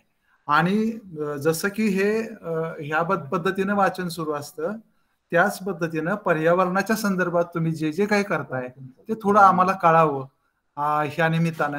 आणि या संदर्भात चित्तमपल्लींच्या बाबतीत पण मध्यंतरी मला वाटतं तुमचा उल्लेख ह्याच्यामध्येच केलेला होता मॅडमनी, तर तिथं पण तुमच्या काही गोष्टी आलेल्या आहेत वगैरे. तर तुम्ही थोडंसं अधिक मोकळं होऊन जर बोललात तर अजून आपल्याला हे चर्चा रंगत जाईल. Okay sir. म्हणजे कशा स्वरूपात सांगायचं, म्हणजे आता चितमपल्लींचा संबंध निश्चितच आला होता, पण एक गोष्ट लक्षात ठेवा की गेल्या काही 5 वर्षामध्ये माझा जवळजवळ बराचसा वेळ हा इथं जे कुरणेश्वर खिंडीतला गणपतीच्या इथं एक आम्ही बायोडायव्हर्सिटी पार्क म्हणून तयार केले, यामध्येच माझा जास्त वेळ गेला. आणि माझं जे पक्षीविषयक ज्ञान आहे किंवा जे ते बऱ्याचशा अगोदर, म्हणजे चितमपल्लींशी संबंध आला होता 2003 साली आला होता. चितमपल्लींना आम्ही ते जेव्हा हरणे येथे होते तेव्हा तिथे गेलो होतो, त्यांना भेटलो होतो. त्यानंतर चितमपल्लींचा सातारमध्ये पहिला कार्यक्रम आपण घेतलेला होता रानवाटाच्या माध्यमातून. तेव्हा चितमपल्ली सहज 1.5-2 दिवस इथं होते. त्यांच्याबरोबर कोयनेच्या अभयारण्यात हे केले होते, सगळ्यांना नेलं होतं. त्यानंतर चितमपल्लींनी ते म्हणले की मी शब्दांवर जे लिहिलेलं आहे, चितमपल्लींनी जे पक्षीकोश केला त्यात अनेक असंख्य पक्ष्यांची जी बोली भाषेतील किंवा आदिवासी भाषेतील, म्हणजे गोंड असतील, कोरकू असतील, अशा कोळी असतील, अशा अनेक भाषांमधील ग्रामीणच्यातील आदिवासी भागातील पक्ष्यांची नावं त्या ते काय म्हणतात यांचा संग्रह केलेला आहे. आणि जवळजवळ एक ते म्हणले की मी 1 लाखभर नवीन मराठी शब्द मराठी भाषेला दिलेले. तर माझं हे शब्दांविषयी वाचून असल्यानंतर त्यांनी मला अशी विनंती केली, तुम्ही माझ्या शब्दांबद्दल तुम्ही लिहा. आणि त्यांचे सृष्टी आणि व्यक्ती आणि सृष्टी असं एक पुस्तक निघालेलं आहे. पुजारी, सोलापूरचे डॉक्टर सुहास पुजारी त्यांनी प्रकाशित केलं, त्यांनी संपादित केले. तर त्यात माझा त्यांचा वरचा लेख की चितमपल्लींचं देणं असं म्हणून तो पुस्तकात लेख समाविष्ट झालेला आहे. आणि त्यात चितमपल्लींनी जे मराठी भाषेला जे नवीन नवीन शब्द दिलेले आहेत, कारण हा गंमत म्हणजे कसं असतं की चितमपल्लींनी सामान्य माणसांमध्ये पर्यावरणापेक्षा निसर्गाची एक ओढ निर्माण करण्यासाठी जे लेखन केलंय, त्यामुळे त्याचाच परिणाम असा दिसतो की आज अनेक युवा वर्ग अगदी महाराष्ट्राच्या सर्व भागातून ते निसर्गप्रेमी झालेले आहेत. मग ते कोणी पक्षीशी अभ्यास करतात, काही कोळ्यांवर अभ्यास करतात, कोळी म्हणजे स्पायडर त्याच्यावर अभ्यास करतात, फुलपाखरांवर अभ्यास करतात, निरनिराळ्या प्राण्यांवर अभ्यास करतात. हे आज जी एक वेगळी लाटच अशी निर्माण झालेली आहे, त्याला कारण चितमपल्लींचं लेखन हे फार मोठ्या प्रमाणात कारणीभूत आहे. आणि ह्या चितमपल्लींनी जेव्हा विनंती केली तेव्हा त्यांनी चितमपल्लींनी अनेक चांगले चांगले असे शब्द दिले. आता रोस्टिंग प्लेस म्हणजे आपल्याला माहिती की अनेक पक्षी हे संध्याकाळ झाली की रातनिवाऱ्याला येतात. तर रातनिवारा हा शब्द चितमपल्लीने, रोस्टिंग प्लेस म्हणजे आपण सायंकाळी एके मेळी द्विजगण अवघे वृक्षी हे जे आपण म्हणतो, तर ते एकेबिन चिमणे असतील, कावळे असतील, पोपट असतील, हे असे अनेक मोठ्या संख्येने विशिष्ट झाडांवर असे किंवा विशिष्ट ठिकाणी गोळा होतात. तर ह्या बगळे असतात, तर त्यांना त्यांना रुस्टिंग प्लेस म्हणतात. या रुस्टिंग प्लेसला रातनिवारा हा अत्यंत सुंदर शब्द त्यांनी दिला. मराठी भाषेतले असे अनेक शब्द त्यांनी नवीन नवीन तयार केलेले की जे आता म्हणजे मला त्यांच्याच एक हे करून सांगतो की आपण पिलं बघतात, कोंबडीची पिलं असतील किंवा कुठल्याही पक्ष्यांची पिलं, तर पिलांच्या मध्ये दोन प्रकार असतात. हा, की काही पिल्लांचे डोळे उघडलेले नसतात, त्यांचे अंगावर पिसही नसतात, ते अगदी दुर्बल असतात. तर ह्या उलट काही जातीच्या पक्ष्यांची पिलं अगदी जन्मताच इतकी टुणटुणी असते की बाहेर पडले, अंड्यातनं बाहेर पडले की तुरतुरू चालायला लागतात आणि स्वतःच ते खाद्य शिकायला, कोंबडीची असतील बघा ह्याच्या असतील. तर ह्या दोन प्रकार आहेत. तर ह्याला अल्ट्रिशियल अँड प्रोकॅशियल असे दोन इंग्लिश शब्द होते. तर ह्याला काय करायचं, तर त्याला मी असं केलं की पालकावलंबी आणि स्वावलंबी. पालकावलंबी म्हणजे ज्यांना काही डोळे उघडलेले नाहीयेत किंवा ज्यांचे पिसं नाहीयेत, जे हालचाल करू शकत नाहीत आणि ज्यांना पालकांवर अवलंबून आहेत ते पालकावलंबी. तर जे पटकन बाहेर पडतात आणि तुरु स्वतःचं खाद्य शोधायला लागतात असे स्वावलंबी. असे हे दोन शब्द. हे अशा तऱ्हेचे आम्ही, ही जी प्रेरणा मिळते ही चितमपल्लींपासून मिळते की आपल्याला जर का मराठी लेखन करायचं असेल, शास्त्रीय लेखन करायचं असेल, तर त्यासाठी आपल्याला काही असे नवीन शब्द तयार करावे लागतील आणि ते नवीन शब्द असे राहतील की ते फार लोकांना अवघड वाटणार नाही, तर ते रुळतील असे पाहिजे. अगदी दुसरं एक उदाहरण की डाऊन फिदर्स. डाऊन फिदर्स म्हणजे ह्या ज्या जे पिल्लं बाहेर पडतात अंड्यातनं, ज्यांच्या अंगावर पहिली जी पिसं असतात त्यांना डाऊन फिदर्स असं म्हणतात. नंतर कालांतरात ती झडतात आणि मग नंतर त्यांच्या ओरिजिनल जी रंगाचे असतात त्या सर्व येतात. मग डाऊन फिदर्सला मी काय शब्द केला, तर जावळ पिसं. लहान मुलांच्या अगदी नवजात बालकाला जे केस लव असती त्याला आपण काय म्हणतो, केसा डोळ्या डोक्यावर की जावळ, काय छान जावळ आहे. मग ह्या जावळ शब्द मी वापरला आणि हा माधव गाडगीळ सरांना खूप छान आवडला.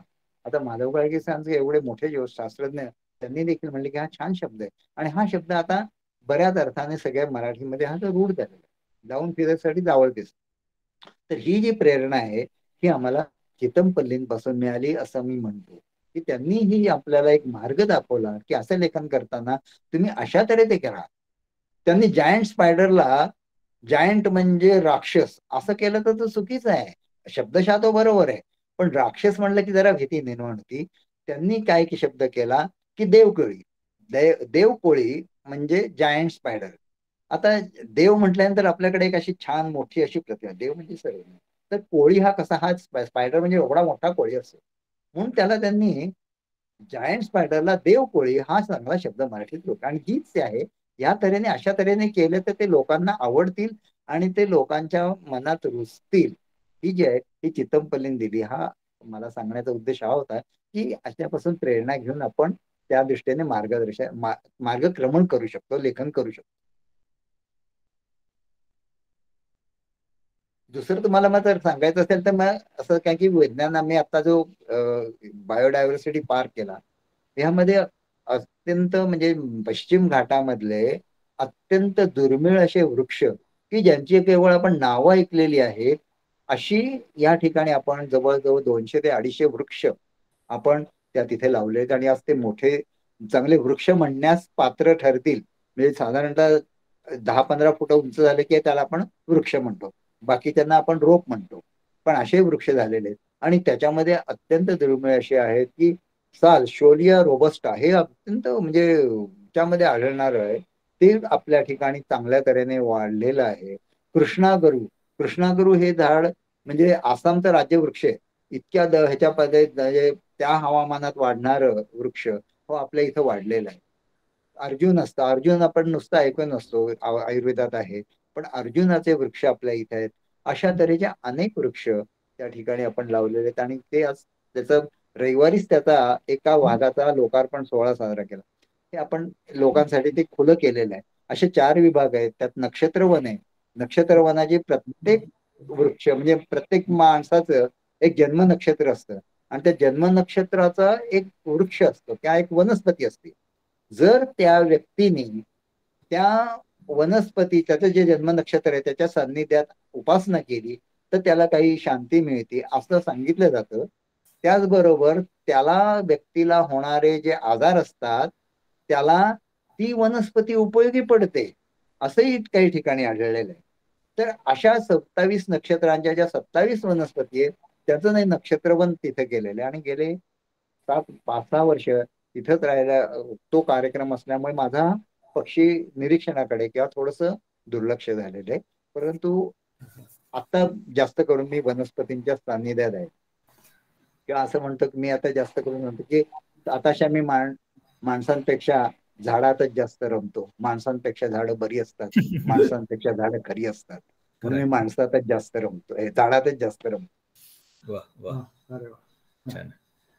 अजून कोणाला काही प्रश्न असतील तर कृपया विचारा, नाहीतर मग आपल्याला पुढे जायला कार्यक्रमात.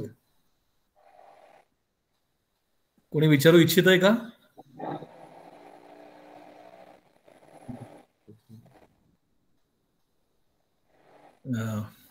ठीक आहे, मला वाटतं काही प्रश्न कोणाला नसावेत, कारण खूपच सुबोध असं हे सगळं व्याख्यान झालेलं आहे. अनेकांच्या प्रश्नांची उत्तरं त्यांना तुमच्या मार्गदर्शनामधून ओघाणच मिळालेली असावीत असं आपण गृहीत धरूयात.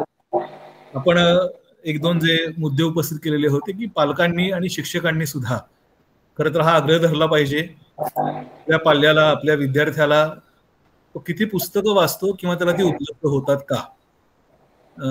तर आम्ही आमच्या मराठी विभागामध्ये असा एक उपक्रम गेली काही वर्ष करतो आहोत की ज्या विद्यार्थ्याचा वाढदिवस असेल त्यानं एक पुस्तक विभागाच्या ग्रंथालयाला सप्रेम भेट द्यायचं आणि सगळ्या विभागानं त्या विद्यार्थ्याचा वाढदिवस साजरा करायचा. काही विद्यार्थ्यांचं असं झालं की त्यांचे वाढदिवस सुट्टीच्या कालावधीमध्ये आलेले होते आणि त्या विद्यार्थ्यांनी म्हणजे पासआउट झाल्यानंतर सुद्धा नंतर आठवणीनं येऊन आपलं पुस्तक जमा केलं. तर माझं नाव माझ्या लायब्ररीमध्ये एखाद्या पुस्तकाला असावं आणि पुढचे वाचक हे लक्षात घेतील की अरे हा हे पुस्तक येणं दिलेलं आहे. आम्ही दुसरी एक गोष्ट इथे फार काटेकोरपणे पाळतो कॉलेजमध्ये, जेवढे पाहुणे आमच्याकडे येतील कुठलाही कार्यक्रम असू देत, अनेक व्याख्यानं होतात, अनेक स्पर्धा होतात, परीक्षकांना आणि बहुतांशी विद्यार्थ्यांना सुद्धा पारितोषिक ही पुस्तकांच्या रूपानंच दिली जातात. जेव्हा पुस्तकं उपलब्ध नसतात तेव्हा मग आम्ही झाडांची रोपं देतो. ज्या पद्धतीने तुम्ही नक्षत्रवन वगैरे करता आहात, आम्ही आता कोविडमध्ये ज्यांचं निधन झालं अशा लोकांच्या स्मृती प्रित्यर्थ चिंच आणि करंज या 2 देशी झाडांची रोपं काही तयार केलेली आहेत आणि ती आम्ही त्यांच्या स्मरणार्थ लावण्याकरता देत आहोत. असे उपक्रम आमच्या महाविद्यालयामध्ये वेगवेगळ्या डिपार्टमेंटमध्ये चालूच आहेत, वेगवेगळ्या विभागामध्ये चालू आहेत. फार बरं वाटलं आपल्या हा सगळा संवाद ऐकल्यानंतर. प्रत्यक्ष आपण इथे असतो तर त्याची मजा काही आणखीच आली असती, पण ऑनलाईन मध्ये एक झालं की फार दूरस्थ जे आहे नांदेड, औरंगाबाद, लातूर इथपासून आज आपल्याला इथे या व्याख्यानाचा लाभ घेण्यासाठी काही श्रोते उपस्थित झालेले आहेत आणि मला वाटतं तेही फार मोठी उपलब्धी या ऑनलाईनची झालेली आहे. मी आपल्या आजच्या या चर्चासत्राचे अध्यक्ष आमच्या महाविद्यालयाचे माननीय उपप्राचार्य डॉक्टर अनिल कुमार वावरे सर यांना इथं निमंत्रित करतो. हे असं नसतं की ज्या ज्यावेळी प्राचार्य नसतात त्यावेळी आम्ही उपप्राचार्यांना घेतो, तो एक औपचारिकतेचा भाग असतो सुद्धा, पण वावरे सरांच्या बाबतीमध्ये थोडंसं वेगळं असतं. वावरे सर जेव्हा ज्या प्रोग्रामला असतात, उपलब्ध असतात, तर त्या कार्यक्रमाची उंची त्यांच्या हसण्यानं वाढलेली हे आम्ही नेहमी पाहत आलेलो आहोत. अत्यंत अभ्यासू असं व्यक्तिमत्व डॉक्टर वावरे सर, मी आपल्याला विनंती करतो की कृपया आपण अध्यक्ष समारोप करावा. नमस्कार. चव्हाण सर, आवाज ऐकू येतो ना? हो, येतो. छत्रपती शिवाजी कॉलेज या स्वायत्त महाविद्यालयाचा मराठी विभाग, ग्रंथालय विभाग आणि अंतर्गत गुणवत्ता हमी कक्ष यांच्या संयुक्त विद्यमानं भारताचे माजी राष्ट्रपती डॉक्टर APJ अब्दुल कलाम यांच्या जयंतीनिमित्त जो वाचन प्रेरणा दिन संबंध देशभर साजरा केला जातो, त्यानिमित्त आज आम्ही जे राज्यस्तरीय वेबिनार आज आयोजन केलं, या वेबिनारसाठी आमचे मार्गदर्शक रयत शिक्षण संस्थेचे सचिव आणि आमच्या महाविद्यालयाचे आदरणीय प्राचार्य डॉक्टर विठ्ठल शिवणकर साहेब, ज्यांचा आपण आत्ताच सर्वांनी एक तासभर अत्यंत मंत्रमुग्ध होऊन जे व्याख्यान ऐकलं ते आदरणीय डॉक्टर उमेश करंबेळकर सर, मराठी विभागाचे प्रमुख डॉक्टर सुभाष वाघमारे सर, आमचे ग्रंथपाल महाविद्यालयाचे प्राध्यापक एकनाथ झावरे सर, मराठी विभागातील डॉक्टर कांचन नलवडे मॅडम, प्राध्यापक गजानन चव्हाण सर, माझ्या महाविद्यालयातील सर्व सहकारी प्राध्यापक बंधू भगिनी, आणि आत्ताच चव्हाण सरांनी आपल्या सुरुवातीच्या निवेदनामध्ये सांगितलं त्याप्रमाणे मुंबई, पुणे, औरंगाबाद, नांदेड, सोलापूर, गडचिरोली या वेगवेगळ्या विद्यापीठातून आणि महाराष्ट्राच्या कानाकोपऱ्यातून जे पार्टिसिपंट या वेबिनारसाठी ऑनलाईनद्वारे उपस्थित राहील त्या सर्वजण, त्या सर्वांना मी सुरुवातीलाच महाविद्यालयाच्या वतीनं मनापासून त्यांना धन्यवाद देईन की व्यवसायानं जरी वैद्यकीय क्षेत्रामध्ये काम करत असले तरी सुद्धा आज समाजाच्या जडणघडणीमध्ये, आणि मला वाटतं करंबेळकर सरांना आवडेल हा शब्द प्रयोग खूप महत्वाचा, की संबंध जग ज्या शाश्वत विकासाच्या पाठीमागे लागलेला आहे त्या शाश्वत विकासासाठी काय करायला पाहिजे हे खरं तर गेल्या तासभरापासून आपण सर्वजण अत्यंत मंत्रमुग्धपणे ऐकत होतो. या वेबिनारसाठी सर्वांचं मी मनापासून स्वागत करतो. मित्र, APJ अब्दुल कलाम साहेब यांचं जन्मदिन जरी आपण या वाचन प्रेरणा दिन म्हणून साजरा करत असलो तरी एक गोष्ट आपल्या सर्वांच्या लक्षात असणं अपेक्षित आहे की जे आता सुरुवातीला सन्माननीय पाहुण्यांनी पण आपल्याला सांगितलेली होती, युवकांची ताकद काय असते याच्यावरचं चिंतन डॉक्टर APJ अब्दुल कलाम साहेबांनी 1995 मध्ये भारत सरकारच्या पुढे मांडलेलं होतं. ही भूमिका मांडत असताना त्यांच्यासोबत या देशातील एक ज्येष्ठ शास्त्रज्ञ आदरणीय माशेलकर साहेब हे सुद्धा होते, आणि भारत सरकारला त्यांनी सांगितलं होतं की दर 2 वर्षानं 5 वर्षाचं नियोजन करण्याऐवजी पुढच्या 25 वर्षाचा प्लॅन करा. जर भारताची ताकद आपण युवक आहोत असं म्हणतो, युवा शक्ती आहे असं म्हणतो, तर भारताला जर जगाच्या पातळीवर एक महासत्ता बनवायचं असेल तर 25 वर्षाचं नियोजन करा. ही भूमिका 1995 मांडल्यामुळं व्हिजन 2020 आपल्या देशाच्या समोर आलं, आणि या व्हिजन 2020 समोर घेत असताना एकच भूमिका समोर होती की India can get the demographic dividend. हा त्याच्या पाठीमागचा महत्वाचा उद्देश होता.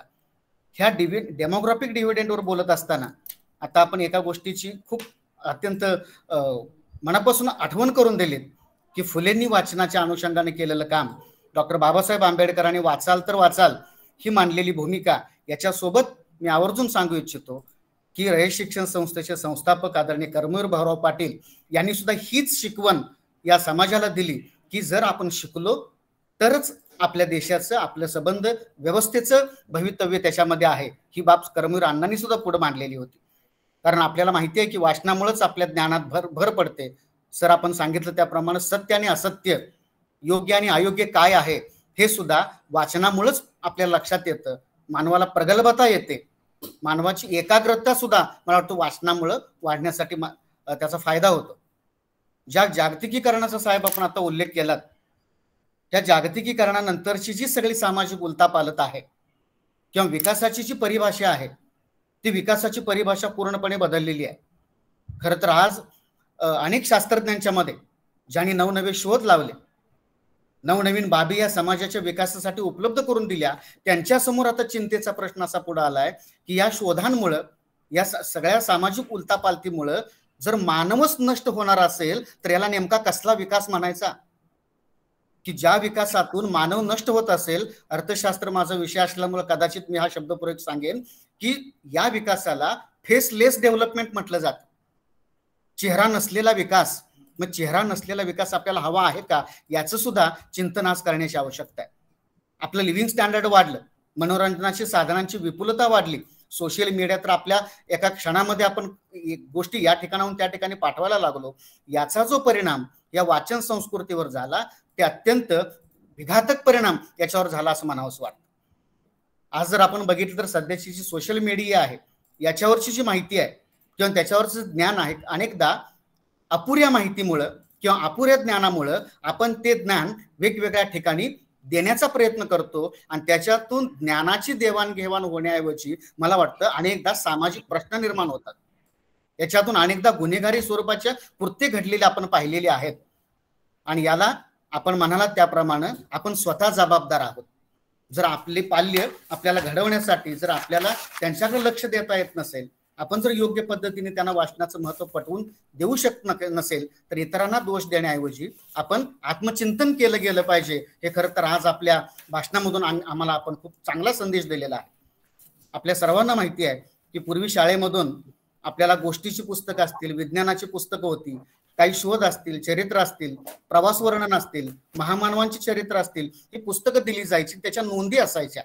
या आठवड्यामध्ये कोण कोणतं पुस्तक वाचलं आणि त्याची टिपणं काढून ती शाळेमध्ये सादर करायला लावलं जायचं.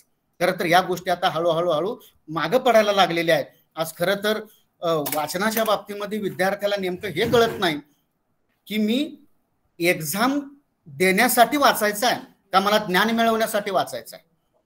सुरुवातच आमची आहे की टेक्स्टबुक आणि रेफरन्स बुक ह्या दोन्हीमधला फरक तर आला, आमची गोष्ट राहील. आता अनेक बाबी ह्या एक्झाम ओरिएंटेड व्हायला लागलेत, नॉलेज ओरिएंटेड होत नसल्यामुळे सुद्धा ही वाचन संस्कृती बाजूला जाते असं मला वाटतं. आता चव्हाण सरांनी त्यांच्या विभागामार्फत राबवलेले उपक्रम आपल्या समोर सांगितला. तसंच सर आम्ही आमच्या महाविद्यालयाच्या मार्फत सुद्धा काही उपक्रम राबवत आहोत. याच्यामध्ये दरवर्षी प्रत्येक शैक्षणिक वर्षामध्ये जो विद्यार्थी, जो शिक्षक जास्तीत जास्त ग्रंथालयाचा वापर करतो, जास्तीत जास्त वाचन करतो, त्याला मी बेस्ट रीडर अवॉर्ड पण देतो. आता खरं तर बेस्ट रीडर अवॉर्ड देणं आणि वाचन संस्कृती वाढवणे ही गोष्ट चांगली आहे, पण दुसरी बाब त्याची अशी दिसते की हे अवॉर्ड देणं अत्यंत सोपं व्हायला लागलंय. ज्यांना अवॉर्ड द्यायचं आहे त्यांचं नाव ताबडतोब लक्षात यायला लागलं, कारण तिथं जाणाऱ्यांची संख्या खूप कमी आहे.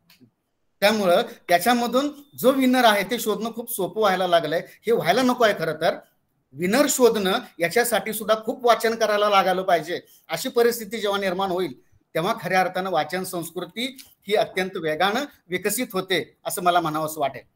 वाचनाला मर्यादा असू नयेत, आपण ही बाब आपल्याला सांगितलेलीच आहे. आपले इतकं सुंदर व्याख्यान झाल्यानंतर या अध्यक्ष मनोगतामध्ये खूप काही बोलावं असं मला वाटत नाही, पण एक गोष्ट आणखी एकदा मी आपल्या सर्वांच्या समोर मांडू इच्छितो की आपलं व्यक्तिमत्व जे घडतं त्या व्यक्तिमत्वामध्ये इतर सर्व बाबींबरोबरच वाचन आपण नेमकं काय वाचतो आणि कशा पद्धतीने आपण आचरणात आणतो त्याचा निश्चितपणे परिणाम होत असतो. यासाठी आपली वाचन अभिरुची वाढली गेली पाहिजे. जसं पर्यावरणाचं संवर्धन हे महत्वाचं आहे, तसं वाचन संस्कृतीचं संवर्धन हे सुद्धा तितकीच महत्वाची बाब आहे. तर आणि तरच मला वाटतं आपण शाश्वत विकासाच्या दिशेनं निश्चितपणे जाऊ शकू. या एवढ्याच माझ्या मनोगतावर मी या अध्यक्षीय मनोगताचा या ठिकाणी समारोप करतो. जय हिंद, जय कर्मवीर.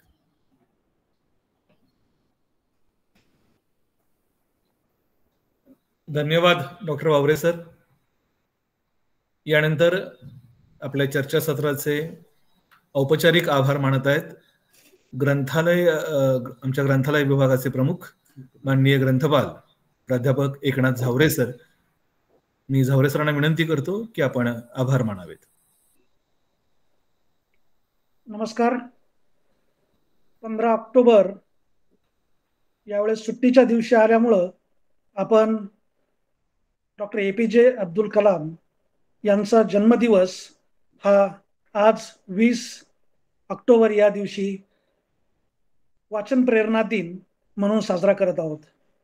हा वाचन प्रेरणा दिन आपण मराठी विभाग, ग्रंथालय विभाग आणि महाविद्यालयाचा IQAC विभाग या 3 विभागांमार्फत एकत्रितपणे साजरा करत आहोत.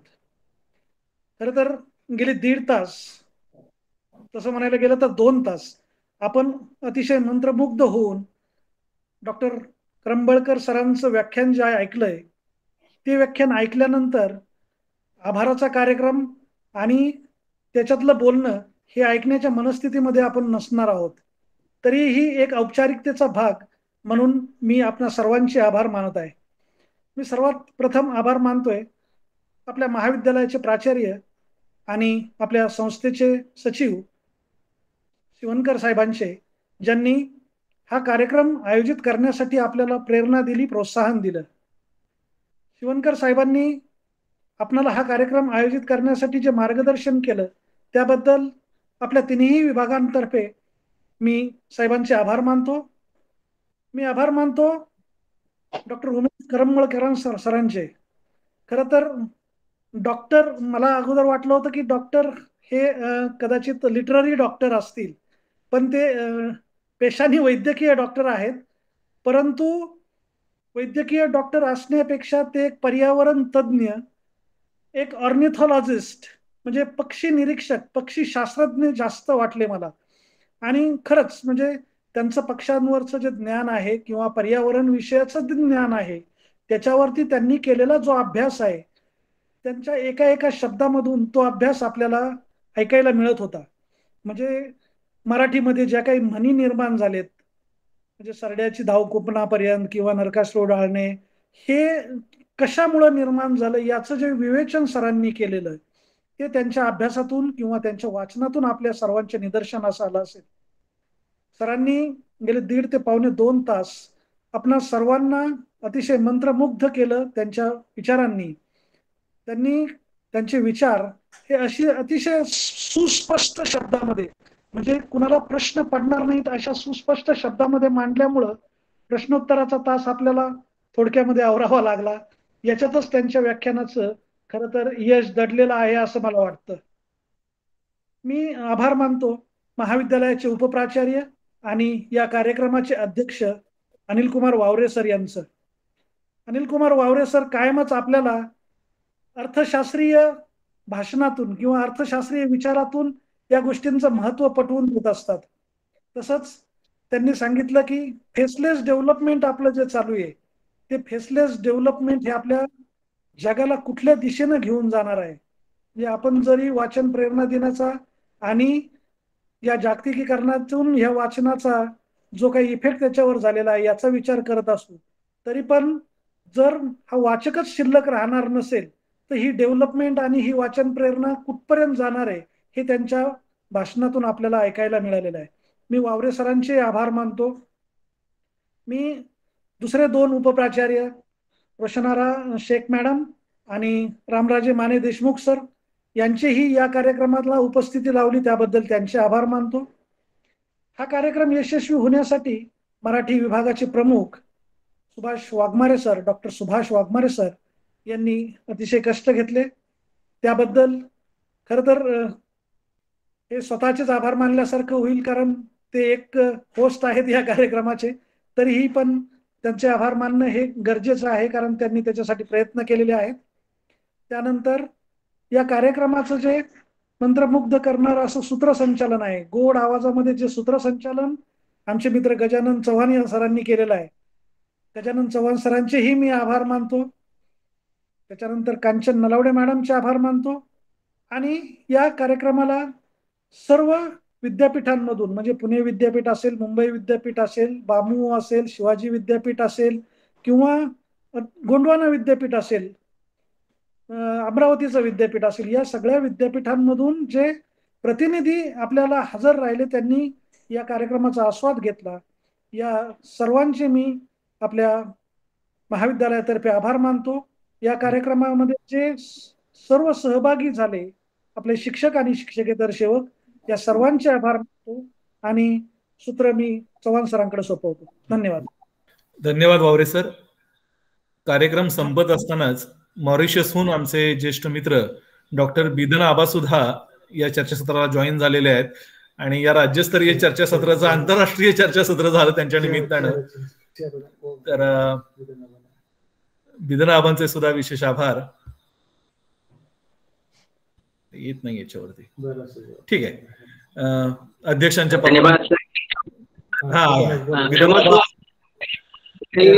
आणि आता लगेच माझे निवड केलं, परंतु दुर्दैवाने सांगावं लागत आहे की कार्यक्रम संपत आलेला आहे. एनिवे नेक्स्ट टाइम मी वेळेवर जॉईन होण्याचा प्रयत्न करतो. कार्यक्रम मला वाटतं खूप छान झाले, त्याबद्दल सर्वांचे अभिनंदन. Okay, thank you sir. अध्यक्षांच्या परवानगीनं हा कार्यक्रम संपला असं मी जाहीर करतो. सर्वांचे पुनश्च एकदा धन्यवाद. धन्यवाद. Okay okay sir.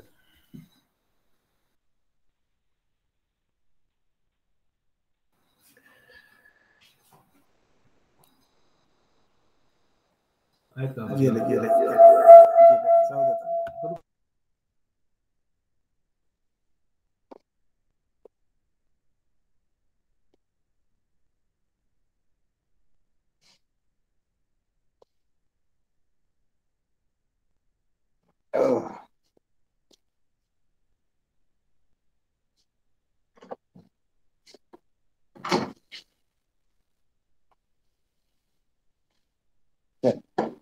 चहा.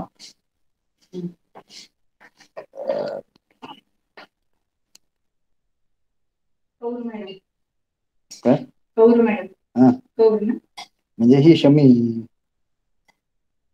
का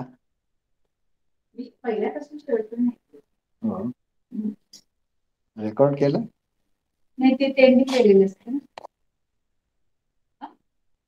आपण करायचं.